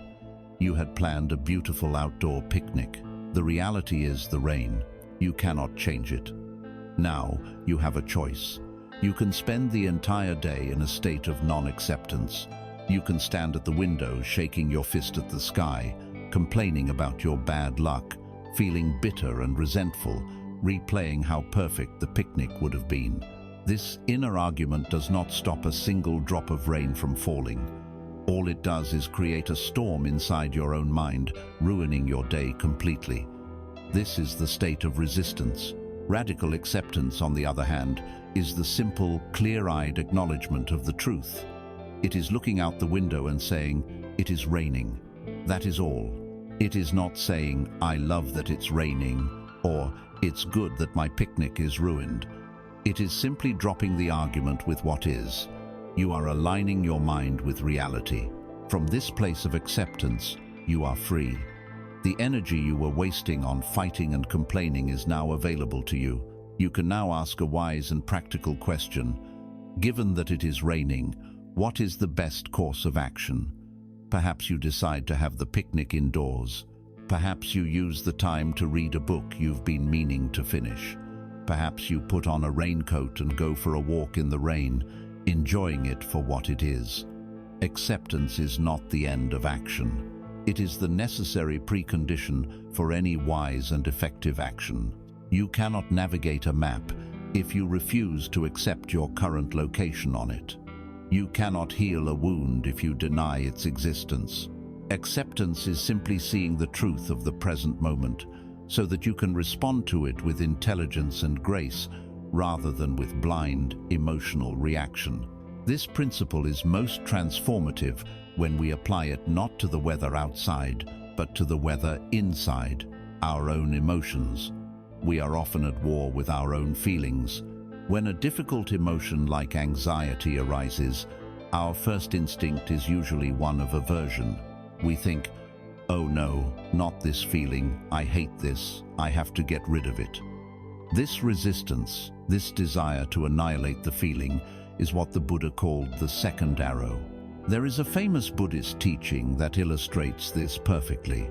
The Buddha said that in life, everyone will inevitably be struck by a first arrow. This first arrow is the unavoidable objective pain of human existence. It is sickness, injury, the loss of a loved one, the disappointment of failure, the injustice of the world. No one, no matter how wise or fortunate, can escape these first arrows. They are a natural part of life. However, most of us, after being hit by the first arrow, proceed to shoot ourselves with a second arrow. This second arrow is our mental and emotional reaction to the first. It is the arrow of blame, resentment, fear, self-pity, and anger. It is the story we tell ourselves about the pain. The first arrow is the physical pain of a chronic illness. The second arrow is the thought, "Why me? My life is over. I can't bear this." The first arrow is the grief of a relationship ending. The second arrow is the story, "I will be alone forever. I am unlovable." The pain of the first arrow is unavoidable. The suffering caused by the second arrow is optional. It is the suffering we create for ourselves through our resistance to reality. Radical acceptance is the art of learning not to shoot the second arrow. It is the willingness to feel the pain of the first arrow, cleanly and directly, without adding the layer of mental drama that multiplies our suffering. When anxiety arises, instead of fighting it, we can practice acceptance. We can turn our mindful attention toward it and acknowledge its presence. This is anxiety. I feel a tightness in my chest. My heart is beating faster. My thoughts are racing. We don't have to like the feeling. We simply have to be willing to let it be there, to allow it to exist in the space of our awareness without resistance. When we do this, something magical happens. An emotion that is not resisted does not persist. Like a wave in the ocean, it rises, it crests, and, if we allow it to, it will naturally fall away. It is our struggle against the wave, our frantic attempt to push it down, that gives it its destructive power and keeps it going. By befriending our inner world, we learn how to surf the waves of our own emotions, rather than being drowned by them. This practice is the gateway to genuine, lasting change. This may seem like a paradox, but it is a deep truth. As long as we are in a state of denial or resistance about a situation, we are stuck. A person who refuses to accept they have a drinking problem cannot begin the journey of recovery. A couple who refuses to accept they have deep-seated communication issues cannot begin to heal their relationship. A company that refuses to accept that its strategy is failing cannot innovate and adapt. All our energy is consumed by the pretense, by the fight to maintain the illusion that everything is fine. The moment we practice acceptance, the moment we say, "Okay, this is the reality of the situation, this is what is true right now," we are liberated from that struggle. All the energy we were wasting on fighting reality is now available for constructive use. Our vision clears. We are no longer blinded by our own denial. From this calm and clear-eyed space, we can finally begin to act wisely. We can ask, given that this is true, what is one compassionate step I can take? What is a skillful choice I can make? Acceptance does not mean you will stay in an unhealthy job or a toxic relationship forever. It means you first have to accept the reality that the job is unhealthy or the relationship is toxic. Only then can you begin to form a clear plan to change your circumstances. A plan born not of panicked reaction, but of clear seeing and self-compassion. Radical acceptance, then, is a practice of immense courage. It is the courage to be with life as it is, not as we wish it would be. It is the wisdom to know the difference between the pain we cannot avoid and the suffering we can. It is the compassionate act of dropping the internal war, of stopping the futile argument with reality, and of refusing to shoot ourselves with that second arrow. It allows us to be with the present moment, even when it is difficult, with a sense of grace, stability, and openness. But as we practice this, as we become more comfortable with what is, we may notice that we are still carrying burdens from the past. We have accepted our present reality, but what about the old habits, the ingrained beliefs, the stories about ourselves that we have carried for so long that we mistake them for who we are? Acceptance creates a stable ground to stand on. From this stable ground, we can begin the gentle work of unpacking our bags. We must now explore the complementary art, the profound practice of letting go. Having learned to stand on the firm ground of acceptance, we are now ready for the next courageous step. Acceptance allows us to be with the reality of the present moment without fighting it. But what about the burdens we have carried into this moment? The old habits, the heavy resentments, the rigid beliefs about who we are, the desperate attachment to how things should be. We have acknowledged their existence. Now, we must learn the gentle art of their release. This is the practice of letting go. Like acceptance, letting go is a term that can be easily misunderstood. It does not mean a harsh rejection or a cold indifference. It is not an act of will where we force something out of our minds. Rather, letting go is a natural consequence of seeing clearly. It is the compassionate, intelligent act of unclenching a tired fist. It is an act not of doing, but of undoing. The tension in our lives comes from holding on. Clenching a fist requires constant muscular effort. Grasping, clinging, resisting, these are active, energy-consuming states. Letting go is the cessation of this effort. It is the simple, profound act of relaxing the muscles. It is an exhale. Think about how it feels to finally put down a heavy suitcase you have been carrying for a long time. The relief is immediate. The letting go is not the struggle. The holding on is the struggle. We have been holding on for so long to so many things that we have forgotten the ache in our muscles. We have mistaken the tension of the clenched fist for the normal state of being. The practice of letting go is the practice of remembering the ease of an open hand. One of the heaviest things we carry is our attachment to outcomes. In our culture of striving, we are taught not only to work hard, but to control the results of our work. We become fixated on a specific outcome, getting the promotion, closing the deal, receiving praise, having our children succeed in a certain way, and we tie our entire sense of well-being to achieving it. This is a recipe for chronic anxiety, because the truth is, we have far less control over outcomes than we believe. A wise gardener provides the perfect metaphor for a different way of being. The gardener puts in their full and mindful effort. They prepare the soil with care, choose the best seeds, plant them at the right time, water them diligently, and protect them from weeds. This is their work. This is what is within their control. However, the gardener cannot control the sun, the rain, the wind, or an unexpected frost. They cannot command the seed to sprout or the flower to bloom. After doing their work with skill and dedication, they must let go. They must surrender the outcome to a larger process. Their peace comes from the quality of their actions, not from a result they can never fully command. This is the art of acting in the world with passion and commitment, while releasing our white-knuckled grip on the fruits of our actions. We do our best, and then we open our hand and let the universe do its part. We also carry the heavy burden of the past. Our minds are like museums, filled with carefully preserved artifacts of old hurts, grievances, and resentments. We walk through these halls every day, reliving old arguments, feeling the sting of betrayals from years ago, and nurturing anger towards those who have wronged us. We believe that by holding on to this anger, we are somehow punishing the other person. The Buddha taught that holding on to anger is like grasping a hot coal with the intent of throwing it at someone else. You are the one who gets burned. Letting go of these past hurts, the practice, often called forgiveness, is not something we do for the other person.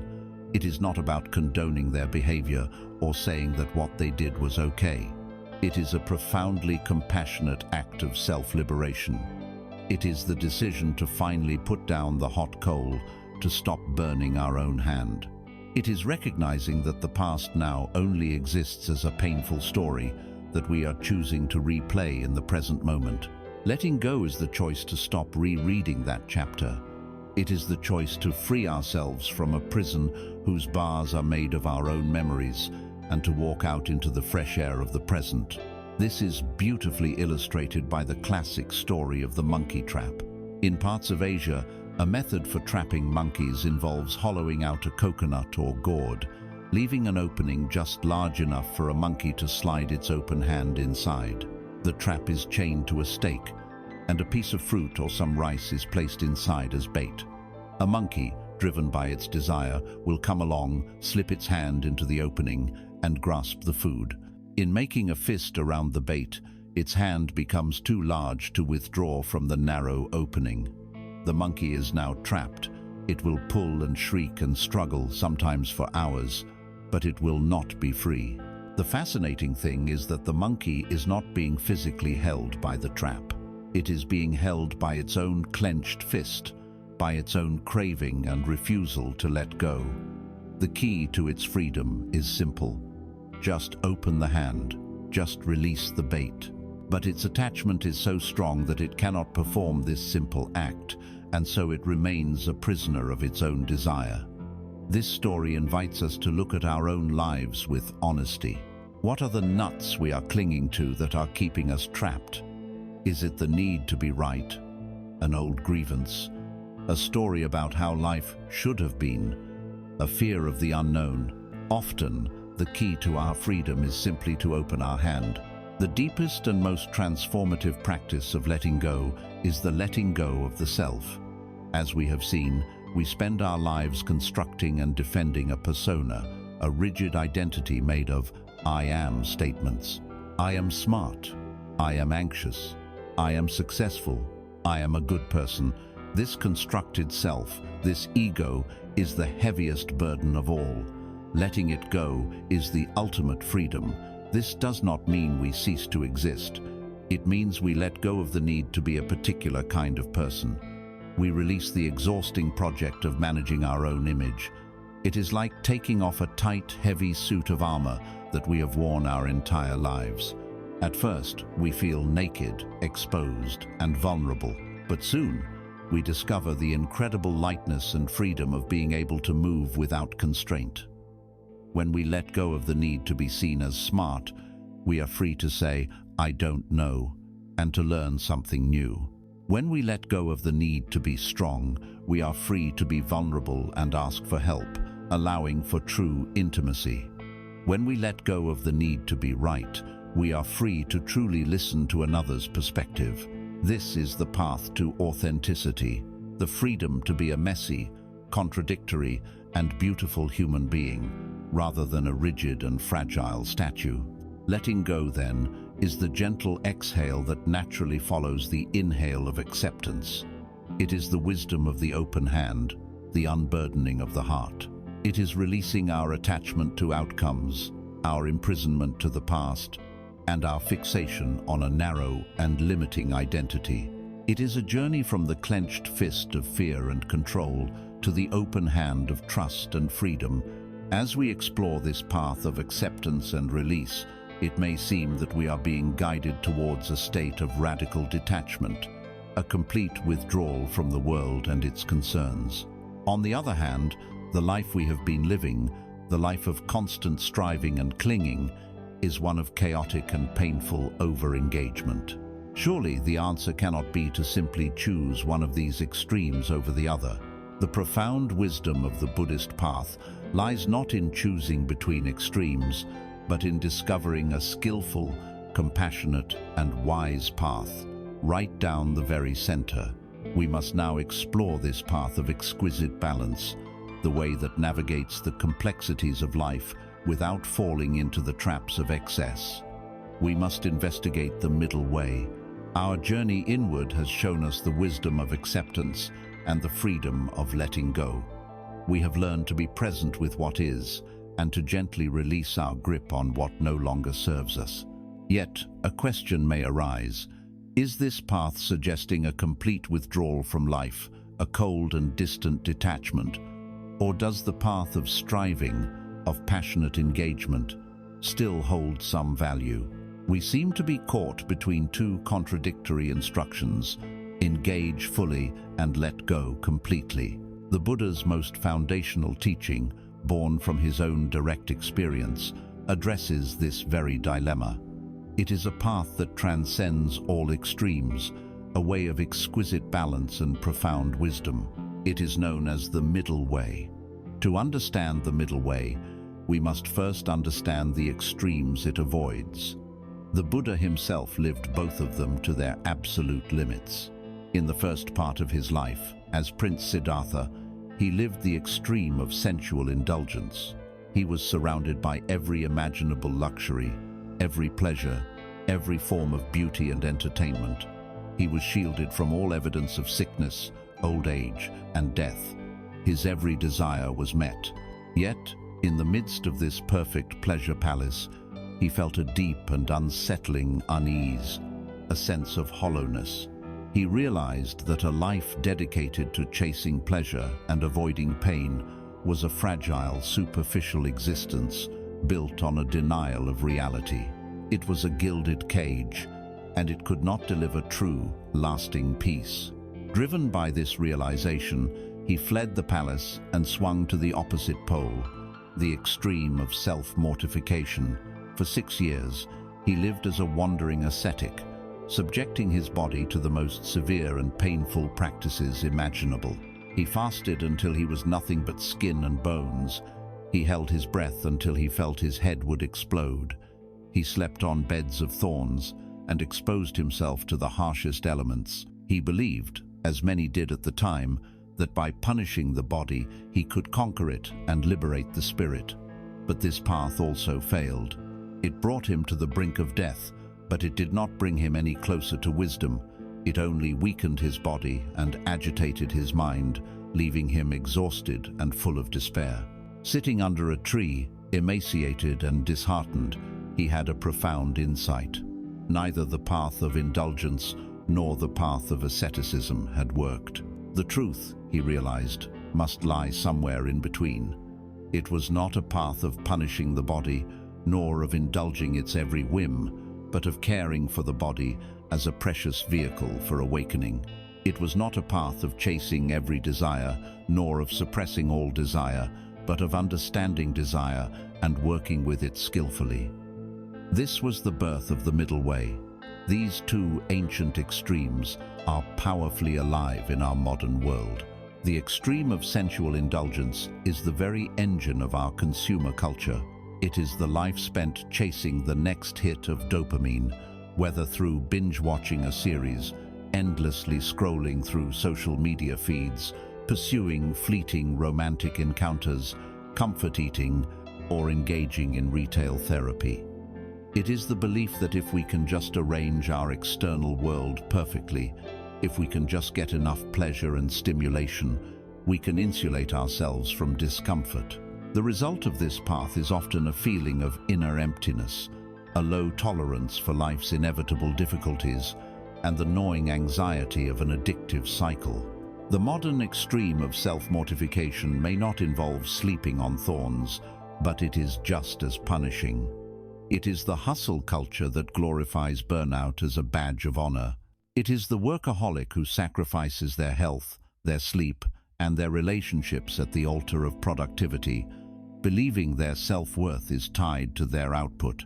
It can be found in obsessive and punishing exercise regimes, in extreme diets that treat the body as an enemy to be conquered, or even in a spiritual practice that is rigid, joyless, and devoid of self-compassion. The result of this path is anxiety, exhaustion, and a brittle spirit, starved of the very joy and ease that make life worth living.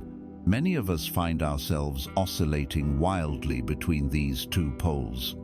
We work ourselves to the point of utter burnout, and then we collapse into a weekend of mindless, indulgent consumption as a way to reward or numb ourselves, before beginning the cycle all over again. The middle way offers an escape from this exhausting pendulum swing. It is not, however, a weak or timid compromise. It is not simply doing everything in moderation. It is a dynamic, intelligent, and courageous path of balance, requiring constant awareness and sensitivity. The Buddha explained this path with a beautiful and enduring story. One of his students, a monk named Sona, had been a famous lute player before joining the monastic order. Sona was practicing meditation with incredible, ferocious effort. He was so determined that his feet bled from walking meditation, and he was becoming disheartened, on the verge of giving up. The Buddha, knowing Sona's background, went to him and asked a simple question. "Sona, when you were a musician, what happened if you tuned the strings of your lute too tightly?" Sona replied, "Venerable sir, if the strings were too tight, they would snap." The Buddha then asked, "And what happened if you tuned them too loosely?" Sona said, "If they were too loose, they would not make a sound." The Buddha then delivered the teaching that would change Sona's life, and which illuminates the very essence of the middle way. In the same way, Sona, if your effort is too strenuous, it leads to restlessness and agitation. If your effort is too slack, it leads to laziness and dullness. Therefore, you should tune the instrument of your own mind.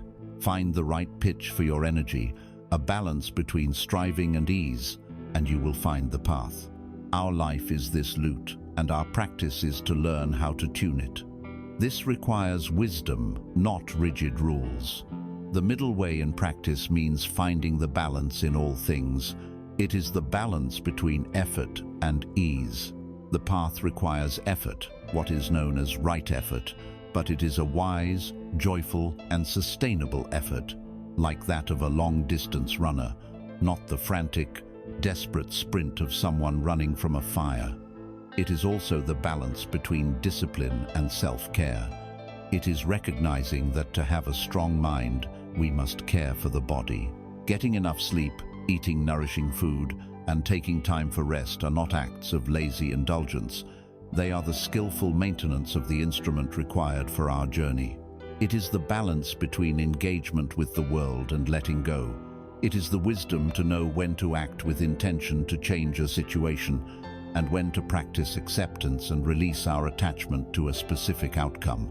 It is the balance between connection and solitude, recognizing our need for both deep, meaningful relationships and for quiet, introspective time alone. And it is the balance between our thinking mind and our silent awareness. The thinking mind is a valuable tool, but it is not the whole of our being. The middle way is not about stopping thought, but about not being perpetually lost in it. It is valuing both focused analysis and spacious, silent presence, and learning how to move between them with grace. To walk this middle way is to live a life of profound skillfulness. It is an art, not a science.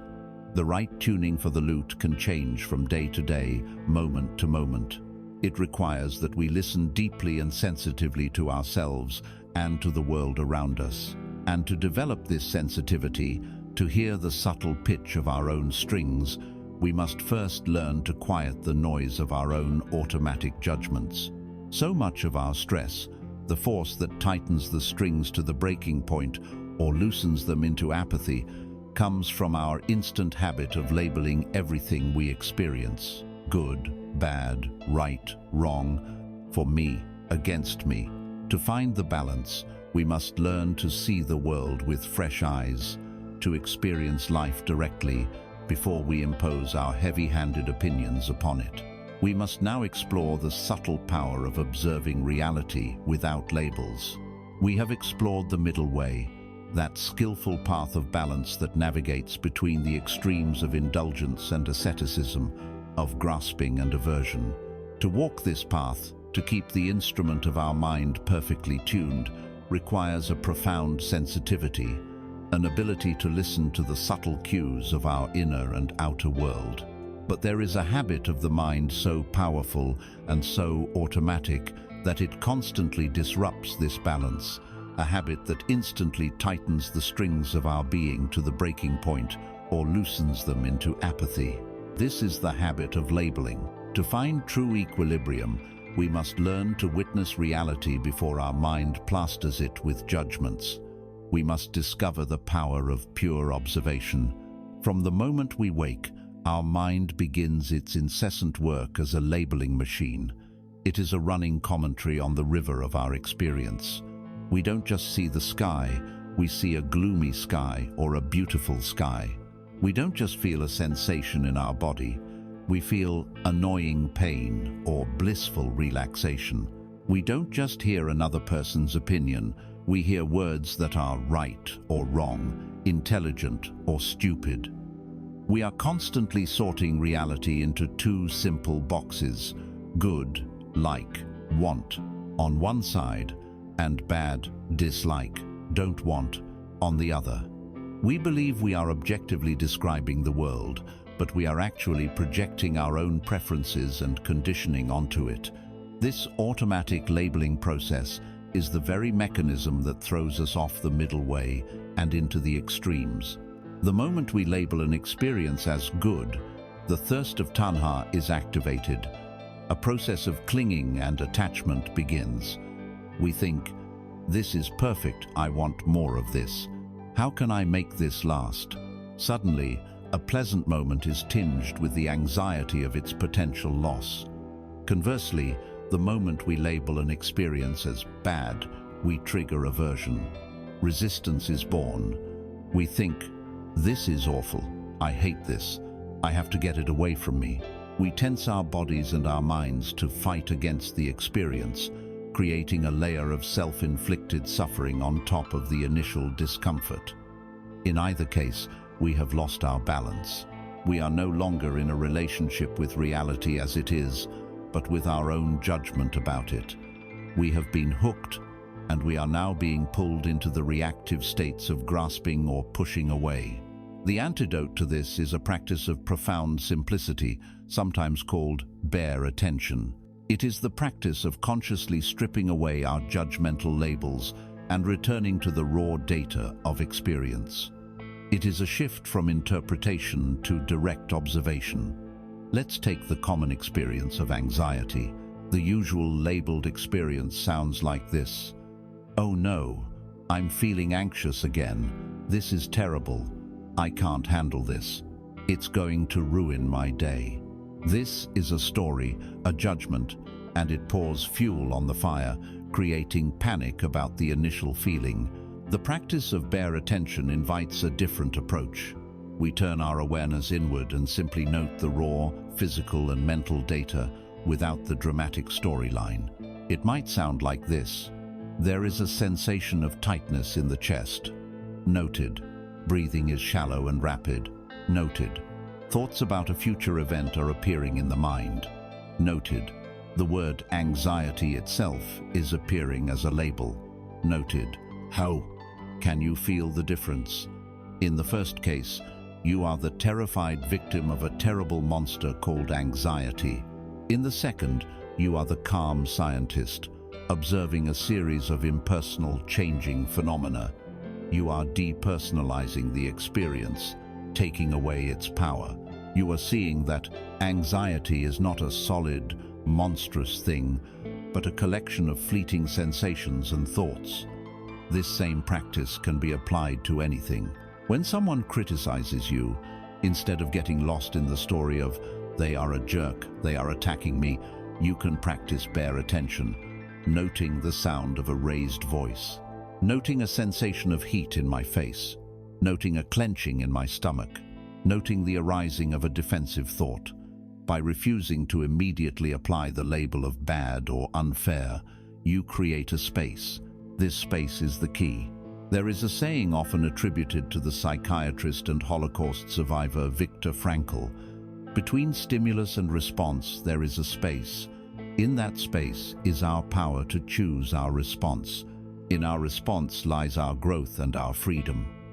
For most of us, this space is almost non-existent.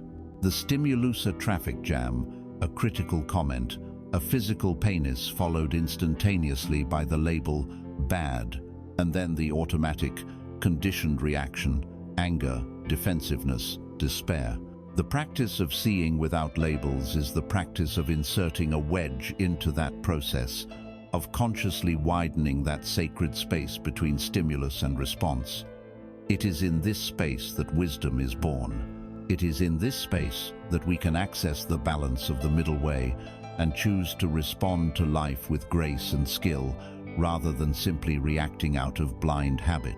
There is a timeless Taoist story that perfectly illustrates the folly of our quick-to-label minds. An old farmer lived in a poor village. He had one prized possession, a beautiful horse. One day the horse ran away. All the neighbors came to console him. "Oh, what terrible luck," they said. The farmer simply replied, "Good luck, bad luck, who knows?" A week later, the horse returned, and it brought with it a herd of magnificent wild horses. The neighbors were overjoyed for the farmer. "What incredible good fortune," they exclaimed. The farmer just shrugged and said, "Good luck, bad luck, who knows?" The next day, the farmer's son was trying to tame one of the wild horses when he was thrown off and his leg was badly broken. The neighbors again flocked to the farmer's house. "How awful," they said. "Your son crippled. This is truly bad luck." The farmer, looking at his son's bandaged leg, replied calmly, "Good luck, bad luck, who knows?" A few weeks passed, and the emperor's army marched into the village, conscripting every able-bodied young man for a war they were losing badly. The villagers were weeping, for they knew their sons would likely never return. But the farmer's son, because of his broken leg, was spared. The neighbors gathered, amazed. "You were so right," they said. "Your son was saved. What amazing good luck." The farmer simply smiled. This story teaches us about the profound limitation of our own perspective. We see only a tiny fragment of a vast, interconnected tapestry of cause and effect. Yet we rush to label each event as definitively good or bad. The universe is far more complex and mysterious than our simple judgments can accommodate. The wise path is to suspend judgment, to meet each event with an open and curious mind, and to trust in the unfolding of a process that we can never fully understand. This practice of non-judgmental observation is the very soul of the middle way. It is what allows us to tune our instrument. By seeing things as they are, without the immediate overlay of our desires and fears, we can respond appropriately. We are no longer yanking the strings of our being into the sharp notes of aversion or the dull thud of grasping. We are simply listening, observing, and making small, wise adjustments. This way of seeing is not cold or detached. On the contrary, it is the foundation for the deepest warmth and connection possible. As we begin to practice seeing the world without a filter of judgment, a beautiful thing begins to happen. We naturally start to see ourselves with less judgment, the harsh inner critic, the voice that labels our own feelings and actions as good or bad, begins to lose its power. The space we create for the world, we also create for ourselves. And in this spacious, clear, non-judgmental awareness, a new quality has the room to grow. It is a quality of profound kindness, of gentle care, of a heartfelt wish for well-being. We must now turn our attention to this radiant heart of the path, the essential and transformative practice of compassion. We have walked the middle way, learning to tune the instrument of our mind. We have practiced seeing the world with clear, non-judgmental eyes, creating a spacious awareness free from the harsh labels of good and bad. Now, a crucial question arises. What is the quality that we should bring into this newfound space? Is it to be a cold, sterile emptiness? The Buddhist path answers with a definitive number. The space created by wisdom is not empty. It is filled with a radiant warmth. When clear seeing combines with an open heart, the natural result is compassion. And the most challenging, courageous, and necessary place for this compassion to begin is with ourselves. In our society, we are trained to be our own worst enemies. We carry within us a relentless inner critic, a voice that is constantly scanning for our flaws, replaying our mistakes, and comparing us unfavorably to others. It is the voice that whispers, "Not good enough," after a success, and shouts, "You are a failure," after a setback. We would never dream of speaking to a friend who is struggling with such harsh, cruel language. We would offer them words of comfort, encouragement, and kindness. Yet, we subject ourselves to a constant barrage of inner criticism, operating under the mistaken belief that self-flagellation is a powerful motivator. We believe that if we are not hard on ourselves, we will become lazy, complacent, and unproductive. The truth, which modern psychology is now confirming, is that the opposite is true. The inner critic is not a motivator. It is a source of profound suffering. It is the engine of anxiety, the fuel for depression, and the architect of the fear of failure. When every new endeavor carries the risk of a vicious internal attack, we become afraid to try, afraid to be vulnerable, afraid to be seen. The practice of self-compassion is a direct antidote to this poison. It is the conscious choice to turn toward our own suffering with the same kindness and understanding we would offer to a dear friend. Self-compassion consists of three core elements that work together to transform our relationship with ourselves. The first is self-kindness. This is the simple yet radical act of being gentle with yourself when you are having a hard time. When you make a mistake, instead of berating yourself, you can pause and say, "That was difficult. It's okay to make mistakes. I am learning." When you feel overwhelmed by a painful emotion, instead of trying to suppress it or criticizing yourself for feeling it, you can place a hand on your own heart and offer yourself words of comfort. This is a moment of suffering. May I be kind to myself in this moment. This is not about letting yourself off the hook for harmful behavior. It is about creating an inner environment of safety and support, which is the only ground from which true, lasting change can grow. The second element is the recognition of our common humanity. The inner critic thrives on isolation. It tells you that your flaws and failures are uniquely yours, that everyone else is navigating life with grace and ease, and that you are the only one who is so deeply flawed. This creates a painful sense of shame and separation. The perspective of common humanity is the direct antidote. It is the deep understanding that to be human is to be imperfect. Suffering, failure, and inadequacy are not personal defects. They are part of the universal human experience. Everyone on this planet struggles. Everyone feels fear. Everyone makes mistakes. The moment you realize this, your personal failure ceases to be a source of isolating shame and becomes a point of connection with all of humanity. The very experience that made you feel alone becomes a reminder that you are not alone at all. We are all in this together. This was the great realization of Kisa Gotami. Her private grief was a universal grief, a shared thread in the fabric of life. The third element, which underpins the other two, is mindfulness. As we have explored, mindfulness is the ability to hold our experiences in balanced, non-judgmental awareness. It allows us to be with our pain without being consumed by it.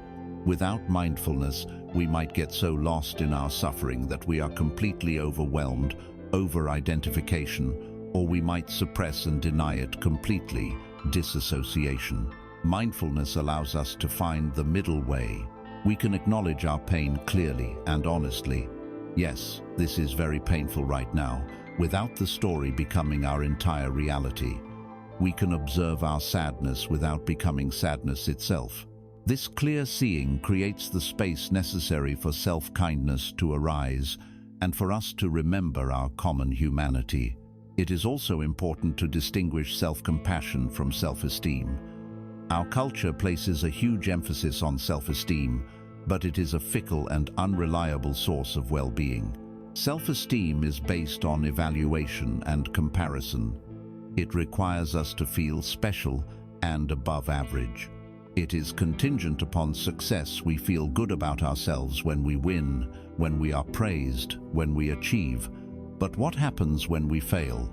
Our self-esteem plummets, often leading to despair or lashing out at others to protect our fragile ego. Self-compassion, on the other hand, is not based on judgment at all. It is not about being better than others.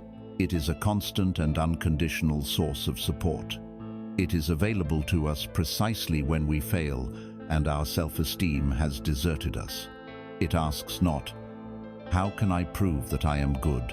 but rather, "How can I be kind to myself in this moment of suffering?" It is a far more stable and resilient foundation for inner strength. There is a moving story from the life of the Buddha that embodies the spirit of unconditional compassion. In his community of monks, there was one man who had contracted a dreadful disease. His body was covered in painful, oozing sores, and he was soiling himself, unable to care for his basic needs. The smell was so foul and the sight so unpleasant that the other monks, out of fear and disgust, would not go near him. He was utterly abandoned, left to die alone in his own filth and despair. When the Buddha heard of the situation, he did not send someone else. He went himself. He walked into the sick monk's dwelling, and without any hesitation or recoil, he gently began to boil water. He took off the monk's soiled robes and, with his own hands, began to wash the man's afflicted body. He cleaned every sore with the utmost tenderness, as if he were caring for his own child. After he had cleaned the monk and given him fresh robes and clean bedding, he gathered the other monks. He looked at them and said, "You have no mother or father here to care for you. If you do not care for one another, who will?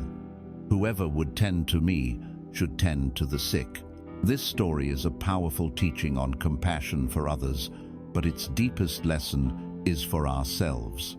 We all have inner sores. We all have parts of ourselves that we deem ugly, shameful, or unlovable traumas, our addictions, our deepest fears, our feelings of inadequacy. Our tendency is to do what the monks did, to abandon these parts of ourselves, to refuse to look at them, to pretend they don't exist. The practice of self-compassion is the practice of becoming our own Buddha. It is the willingness to turn toward our own inner pain with the same unconditional kindness and care. It is the courage to gently wash our own wounds, to sit with our own suffering, and to whisper words of comfort to the abandoned parts of ourselves. When we can learn to do this, when we can treat ourselves with this radical kindness, an extraordinary transformation begins. The war within ourselves starts to quiet down. We become a safe haven for our own being, and from this place of inner safety and kindness, our hearts naturally begin to open outwards. When we know the texture of our own suffering and have learned to meet it with love, we cannot help but recognize and respond to the suffering of others. The artificial barrier between my pain and your pain begins to dissolve. We see that we are all struggling, we are all longing for happiness, we are all worthy of kindness. This heartfelt connection, born from the practice of self-compassion, reveals one of the most profound truths of existence, that we are not, and have never been, separate islands. We are all interconnected threads in a vast and magnificent web. We must now turn our gaze to this beautiful vision of our interconnectedness, the vision of Indra's net. The practice of self-compassion does something extraordinary. As we learn to meet our own pain with a gentle and forgiving heart, the rigid walls we have built around our sense of self begin to soften. We see our own struggles, our own imperfections, and our own longing for happiness, and in doing so, we begin to recognize that very same struggle, that same imperfection, that same longing in everyone we meet. The line between my suffering and your suffering becomes blurry. We start to sense a truth that runs deeper than our conditioned sense of individuality. This is not just a pleasant feeling, it is a profound insight into the very nature of reality. Our modern culture is built upon the myth of the separate self, The idea that we are isolated, competing individuals, fundamentally disconnected from one another and from the world around us. This illusion is the source of our deepest loneliness and our most destructive behaviors. The wisdom of the East offers a radical and healing alternative, the truth of interconnectedness. At the very heart of the Buddha's teaching is a principle known as dependent origination. This is a simple but profound idea that states that nothing, absolutely nothing, exists independently. Everything arises in dependence upon other things.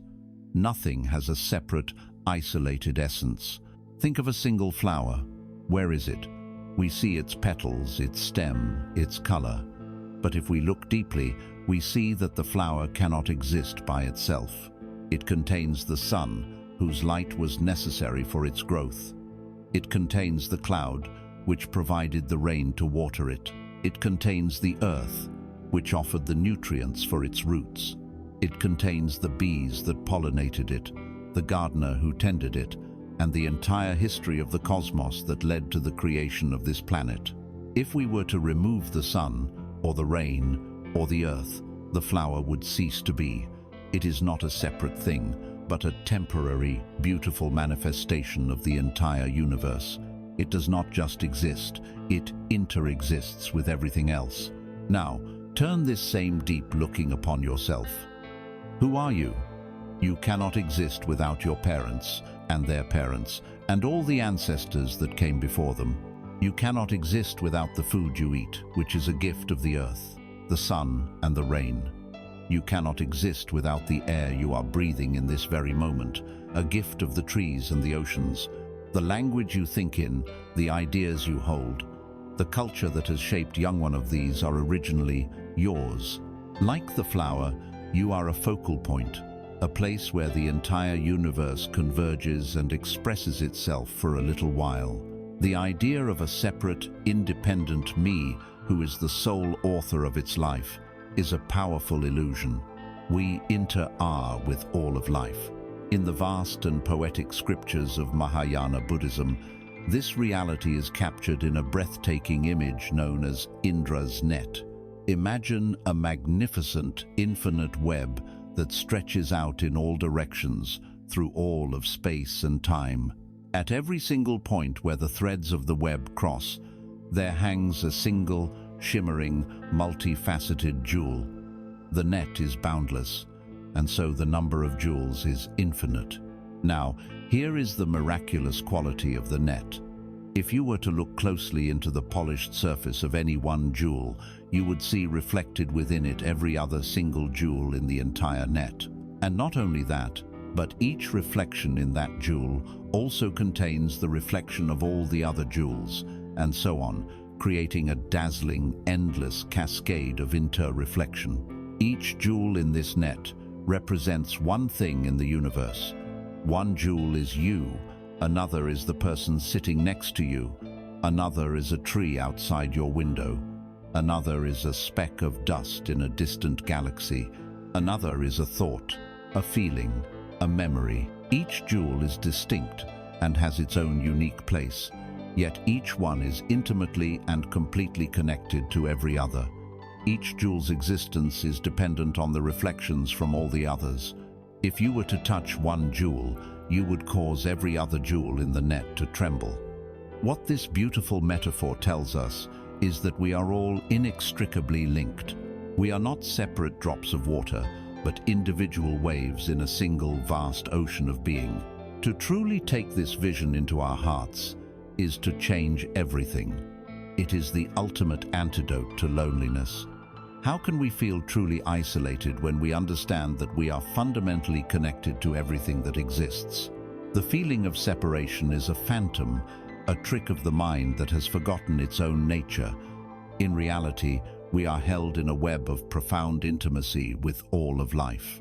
Your breath connects you to the trees. Your food connects you to the earth. Your thoughts connect you to a vast history of human culture. You are never, ever alone. This understanding also becomes the unshakable foundation for ethics and compassion. In a world of separate individuals, compassion can seem like a nice but optional moral choice.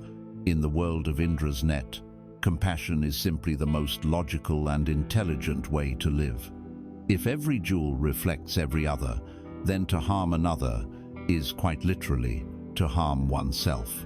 The discord you create in another jewel is immediately reflected back into your own being.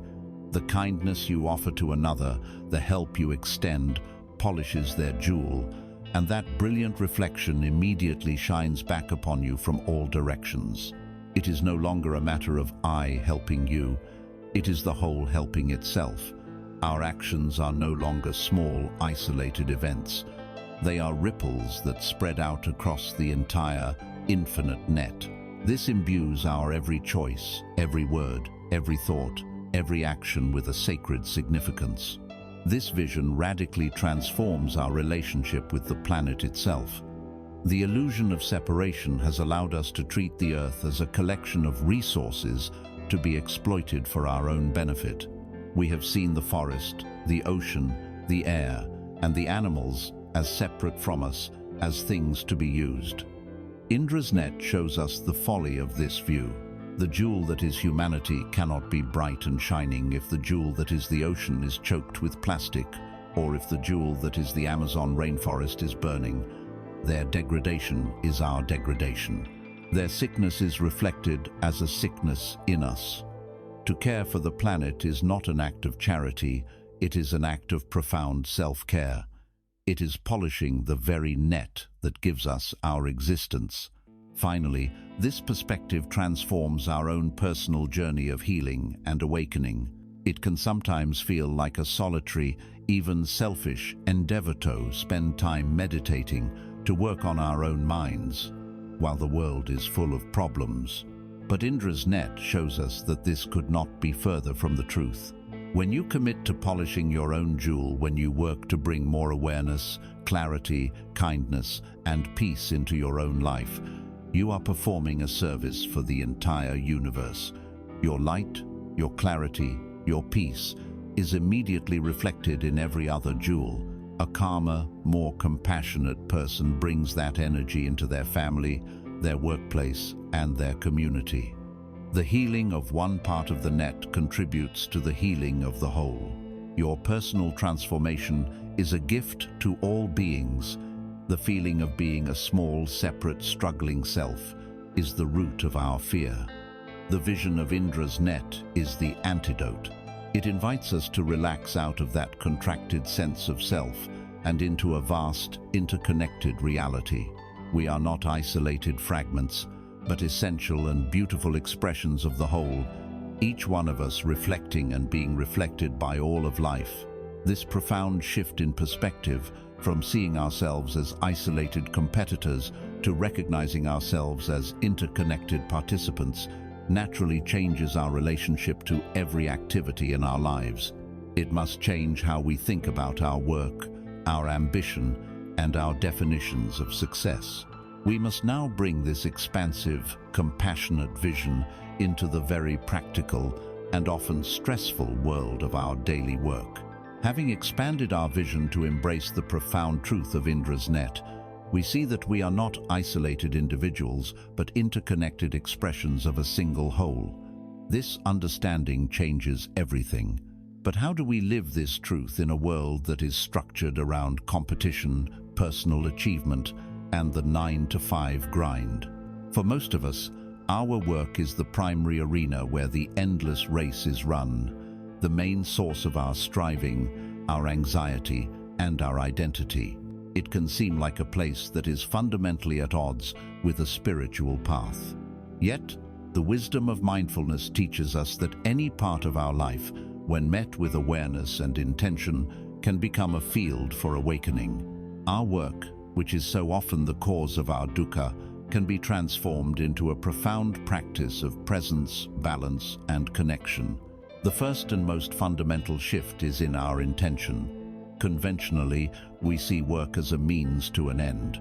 The work itself is something to be gotten through, an obstacle between us and the weekend, a necessary evil to earn a paycheck, a series of tasks to complete in order to achieve the next promotion. Our real life, we believe, is what happens outside of work. This mindset automatically renders a huge portion of our waking hours into a state of waiting, of deferred living. The mindful approach to work flips this entirely. It invites us to see our work not merely as a means to an end, but as the practice itself. The goal is not just a future reward, but the quality of attention we bring to the present process. Every email we write, every phone call we take, every meeting we attend, every task we perform becomes an opportunity. It is an opportunity to practice focus, to be present, to notice our own reactions, to cultivate patience, and to interact with others with kindness. Life is no longer postponed until after 5 o'clock. Life is happening right now, in this task, in this moment. To bring this intention to life, we must challenge one of the great myths of modern productivity, the virtue of multitasking. From a mindfulness perspective, multitasking is a form of self-inflicted chaos. Neurologically, our brains are not designed to focus on multiple complex tasks at once. What we call multitasking is actually rapid task switching. We are constantly pulling our attention away from one thing to briefly attend to another and then another. This process is incredibly inefficient. It depletes our mental energy, increases stress hormones like cortisol, and leads to a higher rate of errors. It is the very definition of a scattered monkey mind. The practice of mindful work is the practice of single tasking. When you are writing a report, just write the report. Close the other tabs on your computer. Put your phone out of sight.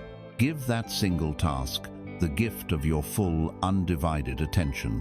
When the task is complete, pause, take a breath, and then move on to the next thing with the same focused intention. At first, this might feel slower, but the results are profound. Stress levels decrease because your mind is not being pulled in a dozen different directions. The quality of your work increases because a focused mind is a powerful and intelligent mind. And paradoxically, your overall efficiency often improves because you make fewer mistakes and waste less time reorienting yourself after each distraction. In these moments of deep focus, we can even enter what athletes and artists call a flow state, a state where our sense of a separate, striving self dissolves into the activity itself. This is a source of deep and genuine joy, found not in the outcome, but in the complete absorption in the process. This approach is part of what the Buddha called right effort. This is the middle way applied to our energy. It is not about being lazy or passive, nor is it about the hustle culture of working ourselves to the point of burnout. Right effort is a wise, sustainable, and compassionate application of our energy. It means having the discernment to know when to push forward and when to rest. It is understanding that taking breaks, getting enough sleep, and protecting our well-being are not signs of weakness, but essential components of any long-term, effective work. It is working with a steady, consistent rhythm like a marathon runner, rather than in the frantic, exhausting bursts of a sprinter. This wisdom extends to the very nature of our work, in what is called right livelihood. This principle encourages us to engage in work that does not cause harm to ourselves or to other beings. For some, this might inspire a change in career, but for most of us, it can be practiced right where we are. It is about bringing an ethical and compassionate awareness to our daily conduct. Are we honest in our communications? Do we treat our colleagues with respect, even when we disagree? Do we contribute to a positive and supportive environment, or do we participate in gossip and negativity?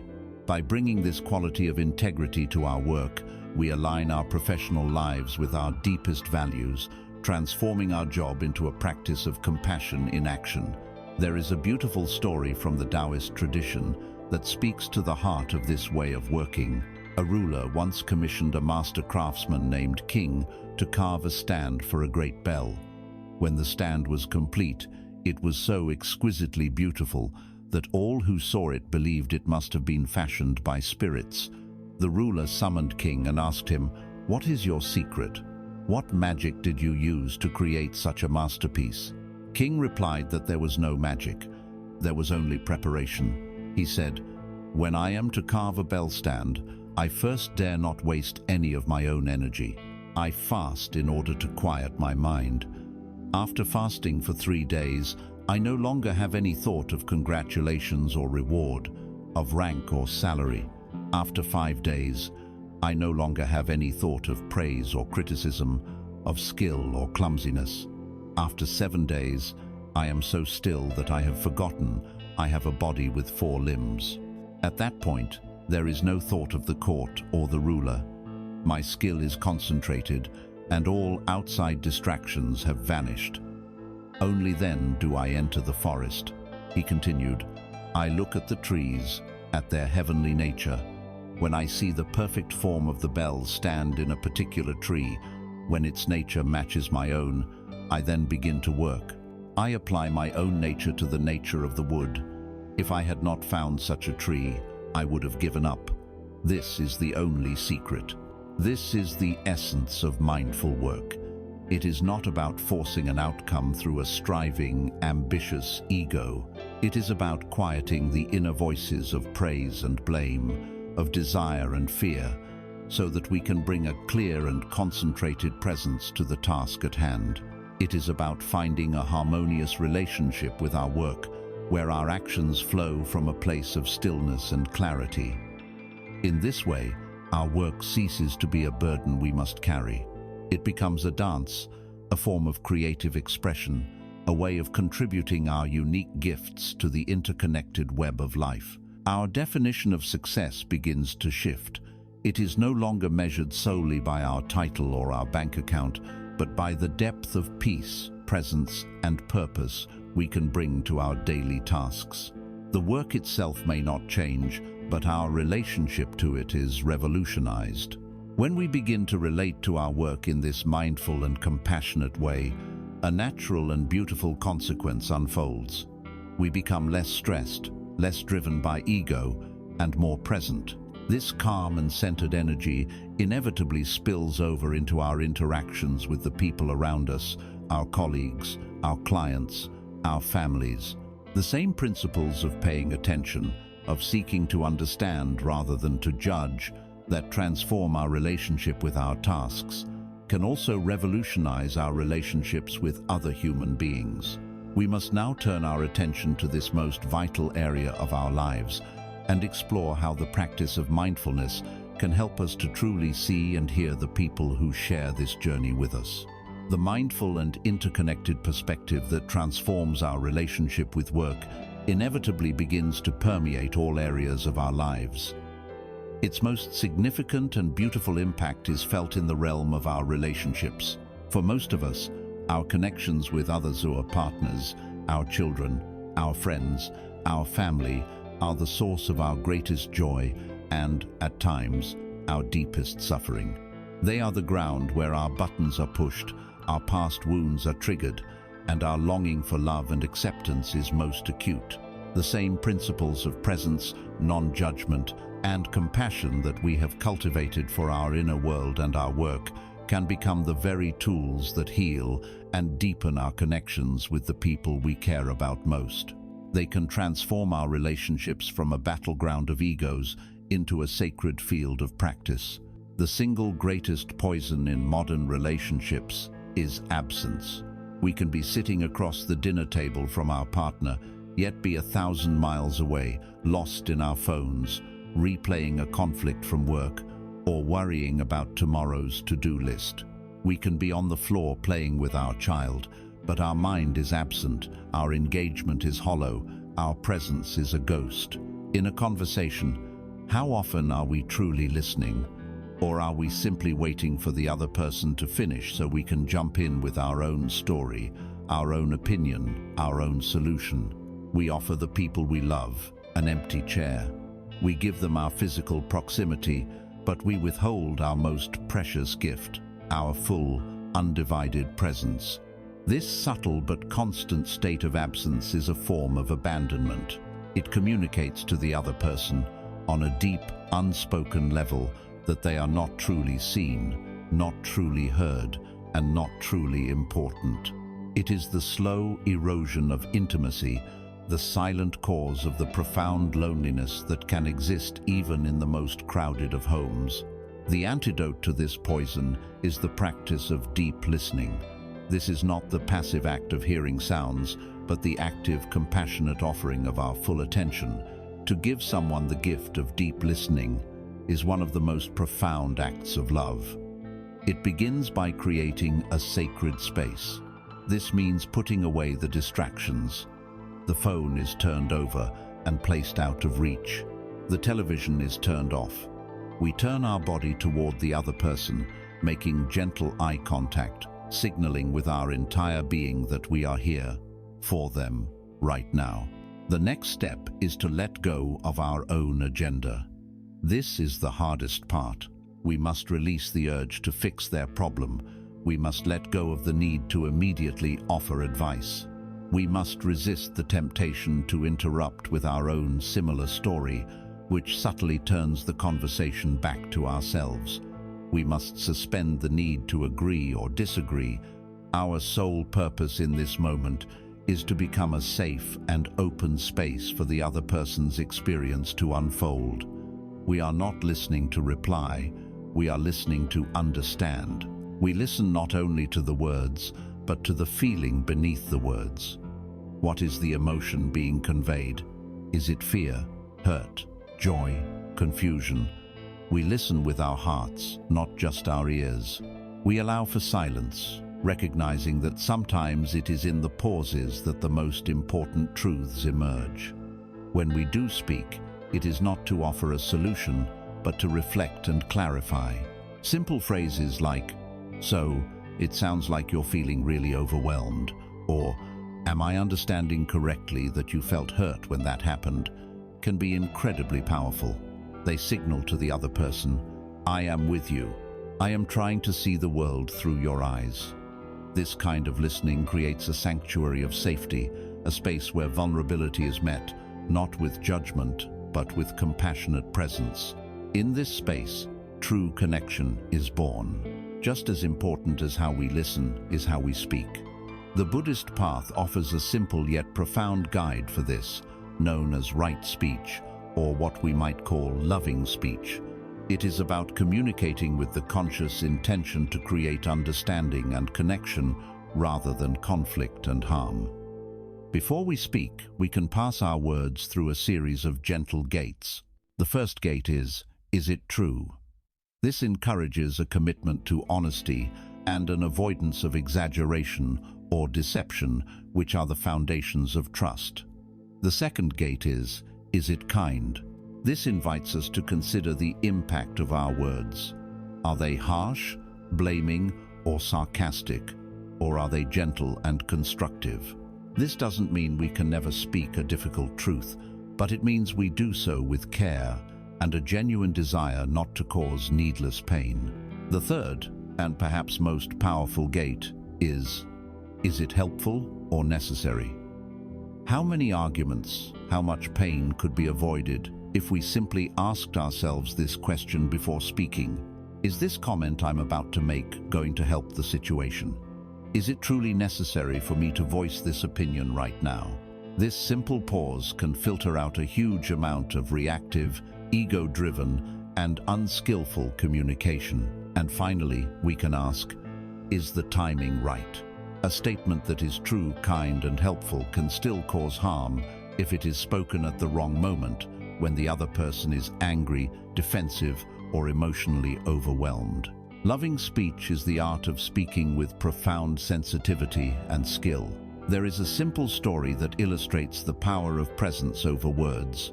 Two lifelong friends, now old men, would meet every afternoon. One day, one of the friends received devastating news of a personal tragedy.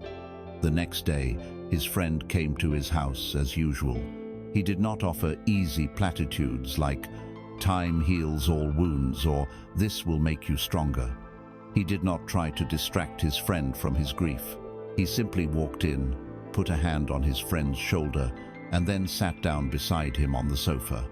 They sat there for over an hour, in complete silence.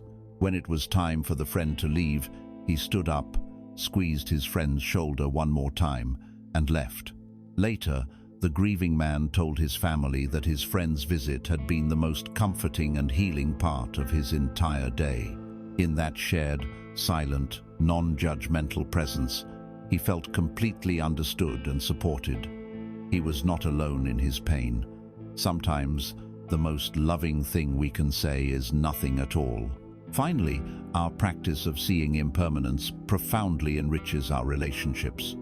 We understand that this person in front of us, this relationship in its current form, will not be here forever. Life is fleeting. This is not a morbid thought. It is an urgent and beautiful call to cherish the moments we have.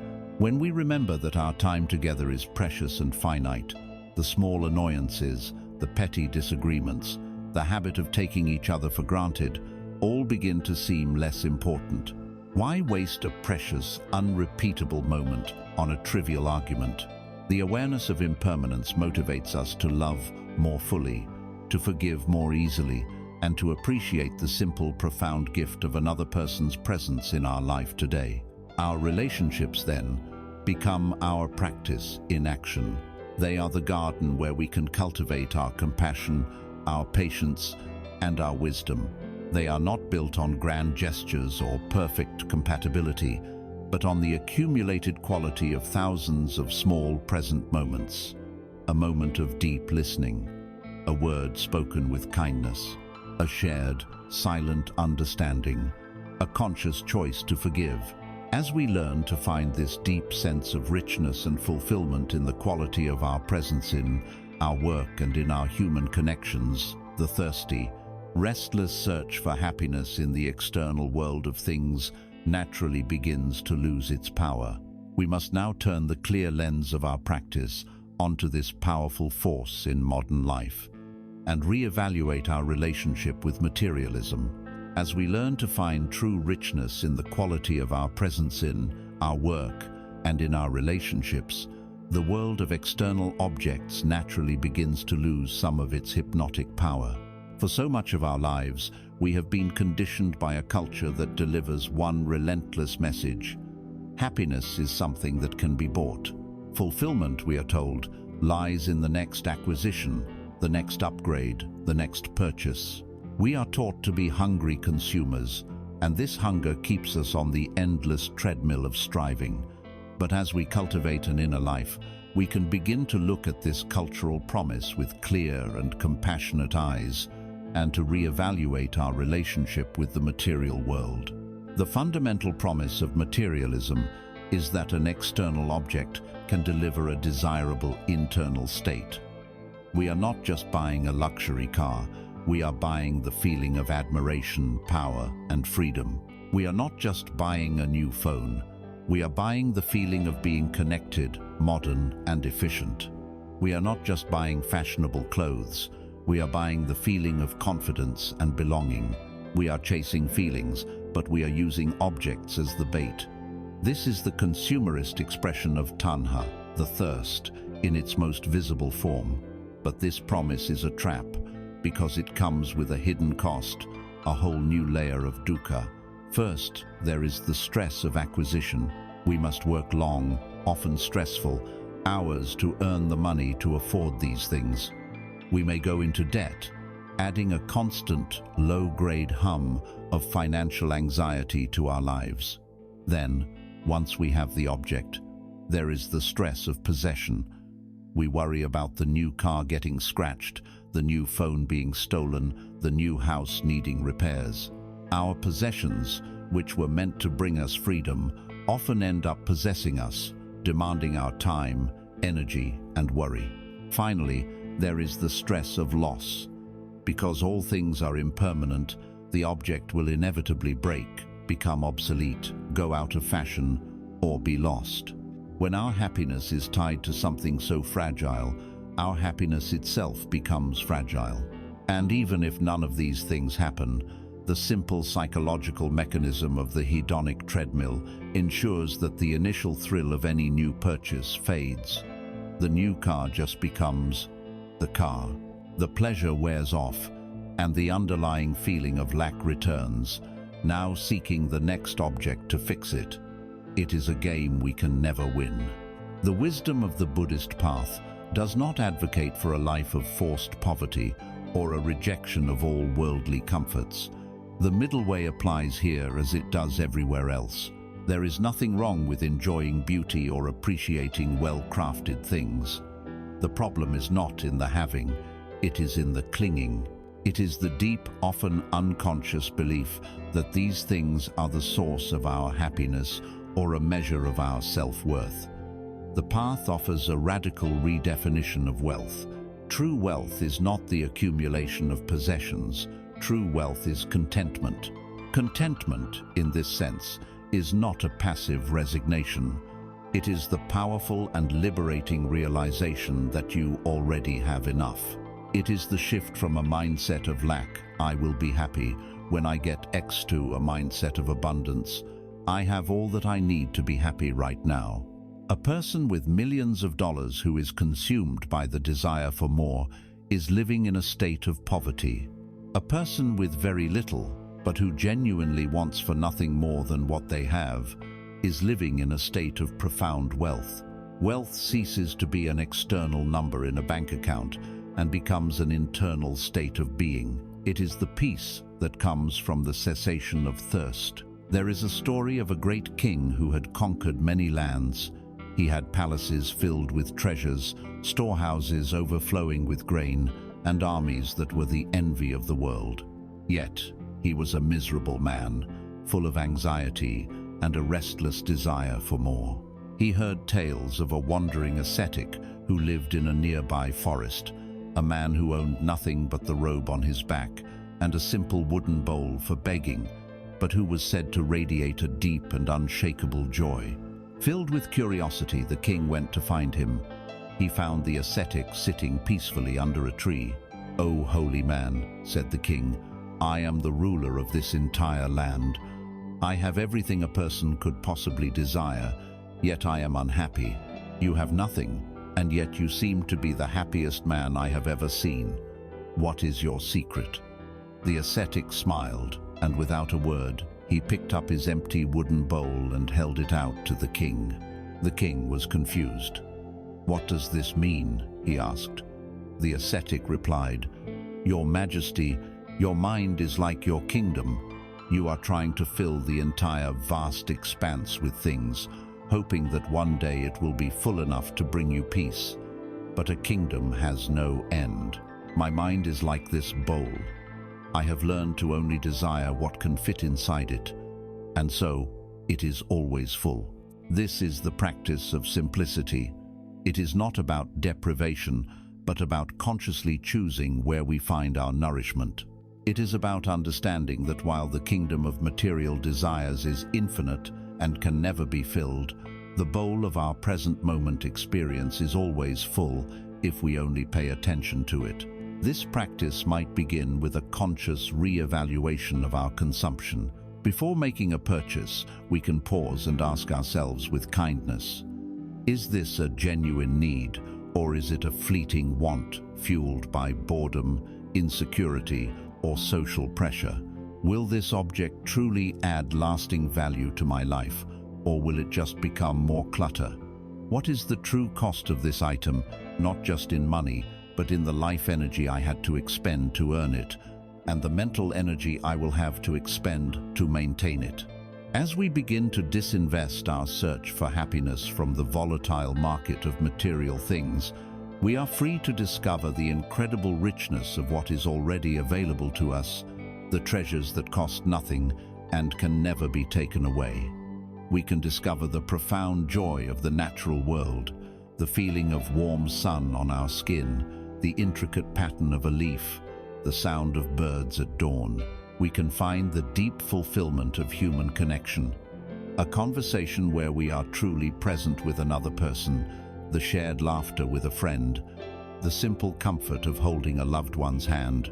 We can rediscover the joy of our own creativity, the satisfaction that comes from making something with our own hands, Whether it is a meal, a garden, a song, or a piece of writing, we can learn to savor the richness of our own senses, to truly taste a simple cup of tea, to listen to music with our entire being. And most profoundly, we can discover the quiet, stable joy of a peaceful mind, the contentment that arises from simply being, without needing to do or to have anything more. This is the great re-evaluation. It is the journey from believing that happiness is something we must acquire from the outside world, to realizing that it is an inherent quality of our own awareness. By simplifying our external lives, we create more space in our internal lives. We step off the frantic treadmill of acquisition and find our footing on the firm ground of our own presence. As we let go of this desperate external search, a new kind of inner space opens up. Our vital energy is no longer consumed by the thirsty, anxious striving of the ego. And in this new, quiet spaciousness, a different way of acting in the world becomes possible, one that is not born of stressful effort, but of a graceful, natural flow. We must now explore this subtle and powerful state of being, the profound wisdom of effortless effort. Our journey has led us away from the frantic, external search for happiness. We have seen the trap of materialism, the illusion that fulfillment can be acquired. We have begun to turn inward, finding a richer and more stable sense of well-being in the quality of our presence, in our work, and in our relationships. As we let go of this desperate striving, a quiet space opens up within us. Our energy is no longer consumed by the thirsty, anxious ego. This raises a natural and important question. If we are to stop striving, does that mean we simply stop acting? Do we become passive, indifferent, and resigned to whatever happens? The answer, found in the deep currents of contemplative wisdom, is a profound paradox. The alternative to stressful, ego-driven effort is not no effort. It is a different kind of effort altogether. It is the wisdom of effortless action. To describe this state, we can borrow a beautiful term from the philosophy of Taoism, a term that perfectly captures an ideal also found at the heart of Zen Buddhism. The term is Wu Wei. It is often translated as non-doing or actionless action, which can be misleading. Wu Wei is not about being lazy or inert. It is a state of highly effective and intelligent engagement with the world. The non-doing part refers to the absence of a particular kind of doing, the anxious, forceful, and self-conscious striving of a separate ego trying to impose its will upon reality. It is action without internal friction. It is the cessation of struggle. Our normal way of operating is to force things. We try to force ourselves to be creative. We try to force a solution to a problem. We try to force others to see our point of view. This is like trying to push a rope. It is awkward, inefficient, and creates a great deal of tension. Wu Wei is the opposite. It is a state of fluid, adaptable, and harmonious action that arises from a place of deep inner stillness and trust. It is the difference between forcing and flowing. We have all touched this state, even if we did not have a name for it. It is the experience of an athlete who is in the zone. A skilled basketball player taking the winning shot does not have time to consciously calculate the angle, the force, the arc. If they were to think about it, they would almost certainly fail. Instead, years of practice have embedded the skill so deeply that the body's intelligence takes over. The action flows through them, a perfect, intuitive response to the needs of the moment. The thinking mind, the ego with its fears of failure and desires for glory, becomes a silent spectator. The highest level of performance arises from the deepest level of mental quiet. We see it in the master artist or musician. A jazz pianist improvising a solo is not deciding on each note ahead of time. They are in a profound listening relationship with the music, with their fellow musicians, and with the feeling in the room. The music flows through their fingers, a spontaneous creation that is both disciplined and free. The artist becomes the vessel through which the art appears. We see Wu Wei perfectly reflected in the natural world. A great oak tree does not strain and struggle to grow. It does not worry about whether it is growing as fast as the tree next to it. It simply follows its own intrinsic nature, drawing nourishment from the sun, the soil, and the water, and its growth happens effortlessly, powerfully, and gracefully. Water flowing down a mountain does not batter its head against a large boulder. It yields, it flows around it, always finding the path of least resistance, yet its gentle, persistent power can wear away the hardest stone. This is the effortless power of the universe, an intelligence we are also a part of. The way we can live this is captured in the image of a boatman on a river. Imagine a novice boatman, full of ego and ambition. He sees the river as an adversary, a force to be conquered. He sets his sights on a point directly upstream and begins to row against the powerful current with all his might. His muscles burn, sweat pours from his face, his mind is filled with the strain and frustration of the fight. He makes very little progress and quickly exhausts himself. This is the life of striving, of forcing our will against the flow of reality. Now imagine a wise old boatman. He has spent his life on the river. He does not see it as an enemy, but as a powerful partner. He understands its nature, its deep currents, its swirling eddies, its quiet pools. He does not fight the main current, he uses it. He positions his boat at an angle, letting the river's own energy carry him forward, using his rudder only to make small, subtle adjustments. He may take a longer, more winding path, but he travels a great distance with minimal effort in a state of relaxed, harmonious partnership with the river. Life is this river. Our striving, controlling ego is the novice boatman. The practice of Wu Wei is to become the wise boatman. It is to stop fighting the currents of reality and instead learn to understand them, to yield to them, and to use their power to guide us, using our mindful awareness as the subtle, skillful rudder. So how do we cultivate this state of being? Here lies the great paradox. You cannot try to be effortless. The very act of trying is the energy of the ego, the striving that we are seeking to let go of. Wu Wei is not something you achieve. It is something that happens when you get out of your own way. The path to Wu Wei is therefore one of preparation, of creating the conditions for it to arise spontaneously. The first condition is skill, born of practice. The athlete and the musician can enter a state of flow because they have dedicated thousands of hours to their craft. The skills have become so deeply ingrained that they are second nature. Our formal mindfulness practice is the same. By repeatedly, gently, and patiently bringing our attention back to the breath, we are training the mind in the skill of presence.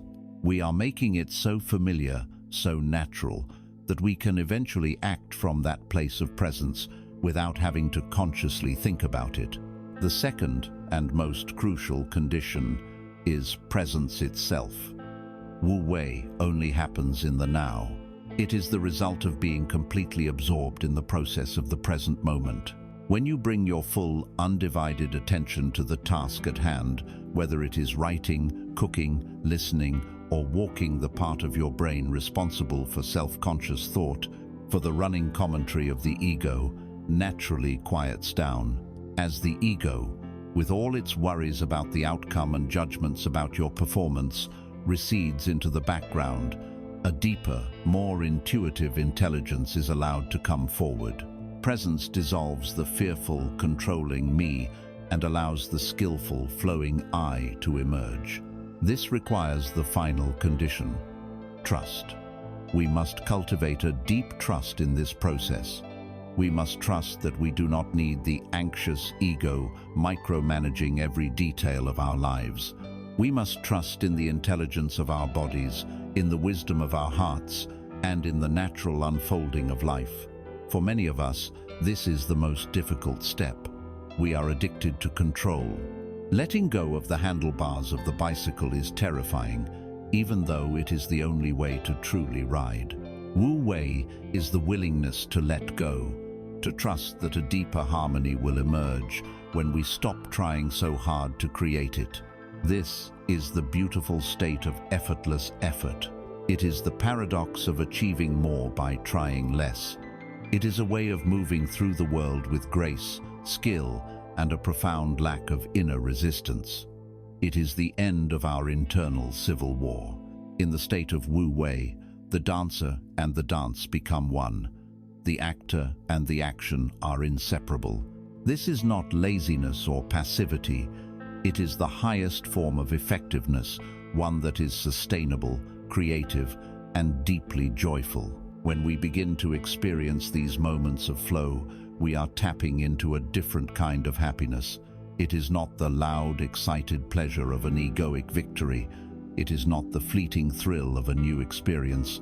It is a quiet, deep, and abiding sense of well-being that seems to arise from within, for no particular reason at all. It is the simple joy of being. We must now explore this subtle, yet most precious state of quiet joy. As we learn to move through the world with the grace of effortless action, a new inner landscape begins to reveal itself. The state of flow of Wu Wei is not only effective, it is deeply satisfying, but the satisfaction it brings is of a different quality than the one our culture has taught us to pursue. Our society conditions us to be hunters of happiness, to chase it down like a prize. We are taught that happiness is loud, exciting, and intense. It is the thrill of victory, the peak of a passionate romance, the exhilarating high of a new adventure. This is the happiness of pleasure, and it is a wonderful but fleeting guest. There is another kind of happiness, a deeper and more abiding state, that is not found by chasing, but by uncovering. It is the quiet joy that is the natural weather of a peaceful mind. We must first learn to distinguish between pleasure and joy. Pleasure is dependent on external stimuli. It comes from getting something. It is the taste of a sweet fruit, the feeling of a warm bath, the sound of praise, the sight of a beautiful sunset. Because it depends on an external object or event, it is, by its very nature, impermanent.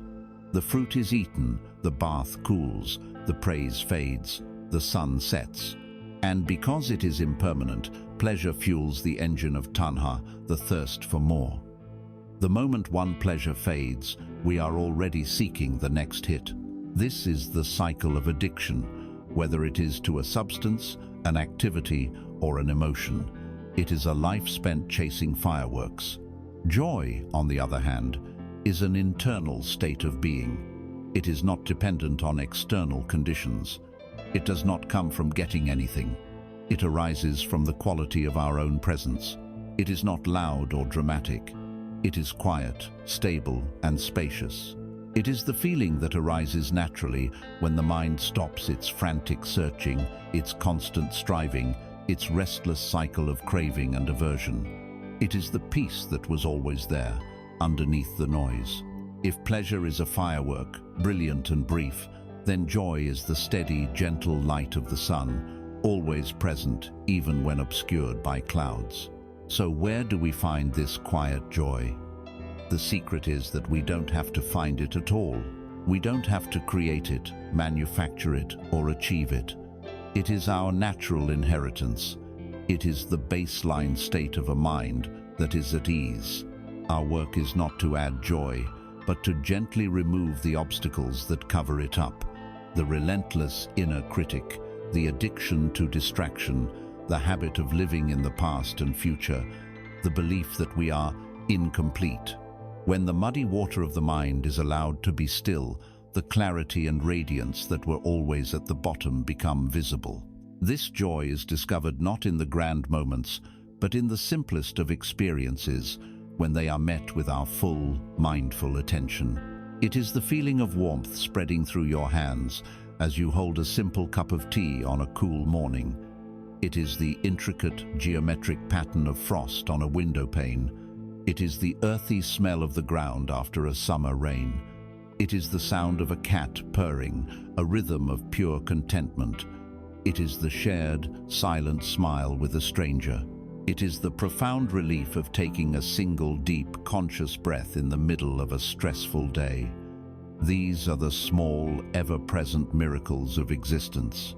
We so often overlook them because our minds are conditioned to believe that happiness must be bigger, louder, and more dramatic. We are like people dying of thirst while standing in a gentle, life-giving rain because we are waiting for a tidal wave. The practice is to learn to feel the rain, to notice and savor these simple, quiet moments of grace. There is a story of a young man who was convinced that true, lasting happiness was a destination, a mythical place called the Land of Joy. He bid farewell to his family and his simple village home and set off on a great quest to find it. He journeyed for years, his life becoming a grand adventure. He crossed scorching deserts, finding temporary relief in oases of fleeting pleasure. He climbed towering mountains of achievement, feeling a moment of triumph at the summit before the feeling faded, and he saw yet another, higher peak in the distance. He sailed across vast oceans of new experiences, always excited by the prospect of the next shore, but finding that each new land eventually became familiar and ordinary. He met wise gurus, followed charismatic leaders, and collected many interesting ideas, but the deep, abiding joy he sought remained elusive. Decades passed. The young man became an old man, his body weary, his spirit disheartened. He finally accepted that he had failed in his quest, and with a heavy heart, he turned his steps back towards the home he had left so long ago. After a long and difficult journey, he arrived back in his village. He walked up to the small, humble house where he was born and sat down on the old wooden porch, the very one he had eagerly departed from as a youth. The sun was setting, painting the sky in soft colors. A gentle breeze rustled the leaves in the trees. His quest was over. He had nowhere else to go, nothing else to achieve, no one to impress.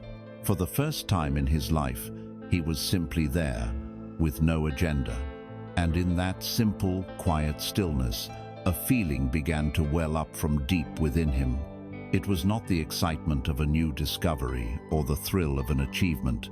It was a gentle, warm, and unfamiliar feeling of profound peace, of deep contentment, of a quiet, unshakable joy. With tears in his eyes, he realized this was it. This was the land of joy he had spent his entire life searching for across the world. It wasn't in a faraway place. It had been here, on his own porch, all along, waiting patiently for him to simply stop searching and come home. This is the nature of quiet joy. It is the happiness of arrival, not the happiness of pursuit. And its most powerful quality is its resilience. Because it does not depend on anything external, it cannot be easily taken from you. When your happiness depends on your job, you live in fear of losing it. When your happiness depends on your health, you live in fear of sickness. When your happiness depends on another person, you live in fear of them leaving. But the quiet joy that arises from a peaceful and present mind is a portable home. It is a refuge that you can carry with you into any circumstance. This does not mean you will never feel pain again. The first arrows of life sickness, loss, disappointment will still come, but this inner wellspring of well-being can hold that pain. It is like the deep, silent ocean that remains untroubled by the turbulent waves on the surface. You can experience grief, you can experience fear, you can experience physical pain, and simultaneously be in contact with this underlying ground of peace and joy. This is the ultimate security, a stability that the world cannot give and cannot take away. Our culture teaches us to chase the bright, fleeting fireworks of pleasure, a chase that keeps us perpetually hungry and dissatisfied. The path of wisdom invites us to turn our attention inward, to discover the steady, gentle, and unconditional joy That is the very nature of our own awareness when it is free from striving. This is not a joy we have to earn or deserve. It is simply here, waiting for us to notice it in the taste of our tea, in the feeling of our breath, in the quiet miracle of this very moment. This journey, from the frantic pursuit of pleasure to the simple discovery of joy, is more than just a change in strategy. It points to a fundamental shift in our entire orientation to life. It is a movement away from the anxious, endless project of trying to become someone, somewhere, someday, and a settling into the profound and peaceful simplicity of just being. We must now explore this ultimate transformation, the final destination that is also the starting point of our entire journey. We have journeyed far, through the labyrinth of the mind, seeking answers to the quiet ache of a restless heart. We have looked for solutions in ambition, in connection, in understanding, and in practice. And now, we arrive at the final turn, a place where the path seems to dissolve beneath our feet, not because it is an end, but because we realize the ground we have been searching for is the very ground we are standing on. This is the subtle, profound shift from a life of becoming to a life of being. The modern world is built entirely on the principle of becoming. You must become a better employee, become a homeowner, become a more mindful person, become enlightened, become happy. It is a horizon that constantly recedes as you approach it. The moment you achieve one goal, the mind, conditioned by this very process, immediately generates another. The promised land of contentment is always one more step away. This is the engine of progress, but it is also the engine of a deep, pervasive anxiety. It keeps us in a state of perpetual insufficiency, forever reaching for a future self that is more complete, more worthy, more at peace than our present self. We treat our lives like a problem to be solved, a mountain to be conquered. We strategize, we optimize, we hustle. We believe that if we can just arrange all the external and internal pieces in the correct configuration, we will finally unlock a permanent state of satisfaction. But this very approach is the source of our struggle. It reinforces the illusion that peace is a destination, an achievement to be won, rather than a quality of awareness to be embodied, right here, right now. The great spiritual traditions, particularly Zen, offer a radical alternative. They whisper a truth that our striving minds find difficult to accept. Life is not a problem to be solved. It is a mystery to be lived. A problem demands a solution, a conclusion, a final answer. A mystery, on the other hand, invites participation, wonder, and presence. You do not solve a sunset, you witness it. You do not conquer a piece of music, you allow it to move through you. To shift from becoming to being is to begin treating your own life with this same reverence. It is to release the frantic need for answers and instead to rest in the unfolding question of your own existence. To simply be. A common fear arises here, a fear born from our deep conditioning. If I stop trying, if I stop seeking, will I not stagnate? Will I not simply give up and become passive? This is a fundamental misunderstanding. Stopping the search does not mean stopping growth. In fact, the frantic search often inhibits true growth. Think of a great oak tree. A tree does not strive to become a bigger tree. It does not worry about its quarterly growth targets or compare its height to the tree next to it. The tree is simply, fully, and completely a tree in every moment. It sinks its roots into the earth. It reaches its leaves toward the sun. It receives the rain. It is in a state of profound being. And through this state of being, growth happens effortlessly, naturally, powerfully. Our own development unfolds in the same way. When we cease our frantic becoming and simply allow ourselves to be present with what is, we, like the tree, begin to absorb the nourishment that is all around us. We learn from our pain, we grow from our joy, we are deepened by our challenges. True growth is not a project of the ego. It is a natural flowering of consciousness that occurs when we get out of our own way. This leads to a new understanding of inner peace. We often imagine peace as a placid lake without a single ripple, a state of permanent, undisturbed tranquility. We chase this image and become frustrated when life, inevitably, creates waves. But true peace is not the absence of storms. It is the ability to find the stillness in the eye of the hurricane. It is the deep, silent calm of the ocean floor, which remains unmoved even as tempests rage on the surface. Peace is not a condition of the world. It is a condition of the mind. It is the inner sanctuary that we cultivate through presence and acceptance, a place we can return to regardless of the external chaos. It is the quiet confidence that while the waves of emotion, thought, and circumstance will rise and fall, the deep ocean of our awareness is vast enough to hold it all without being capsized. The goal is not to stop the waves. That is impossible. The goal is to learn how to surf. The ultimate liberation, then, is liberation from the search itself. It is the final, gentle dropping of the heaviest burden we carry, the belief that we are not enough as we are. To illustrate this, consider the ancient parable of the drop of water and the ocean. There was a tiny drop of water, fresh from a passing cloud, hanging in the air. Below it lay the vast, endless, terrifying ocean. The drop was filled with an all-consuming fear. It saw itself as small, separate, and fragile. It knew that it would soon fall, and in that fall, it would hit the surface of the ocean and be annihilated. Its entire identity, its precious, unique "I am a drop," would be extinguished forever. It trembled with this existential dread. The fall was inevitable. It let go, and it fell.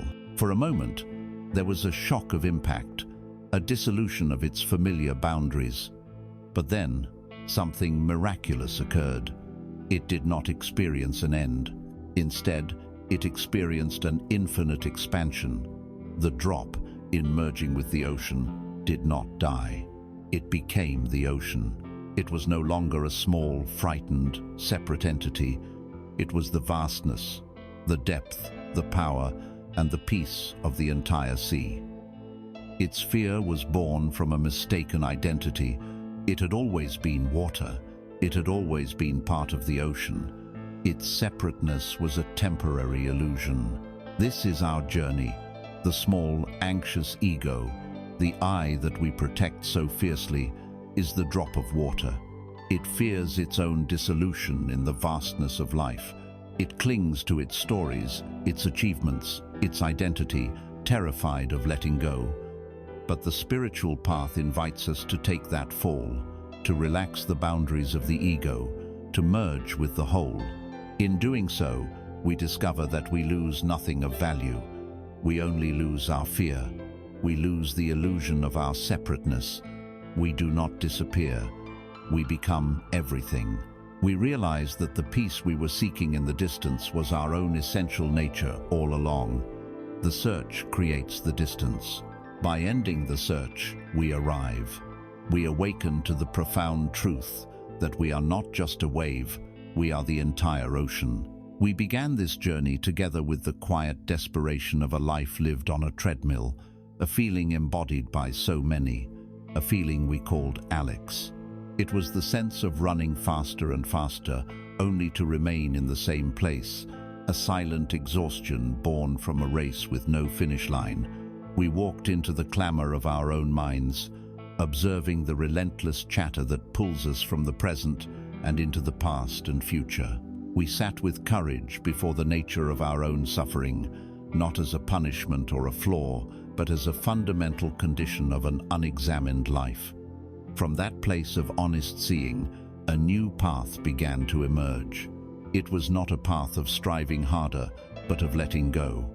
We discovered the profound anchor of the breath, a gateway to the present moment. We learned the gentle art of acceptance, of allowing our thoughts and feelings to be as they are, without judgment or resistance. We explored the balance of right effort, the wisdom of non-attachment, and we nurtured the seeds of compassion for ourselves and for all beings who share in this struggle and this beauty. We have walked a path from confusion to clarity, from reactivity to responsiveness, from a fragmented self to an integrated whole. The final message of this entire journey, the single point to which every story and every teaching has led, is profoundly simple.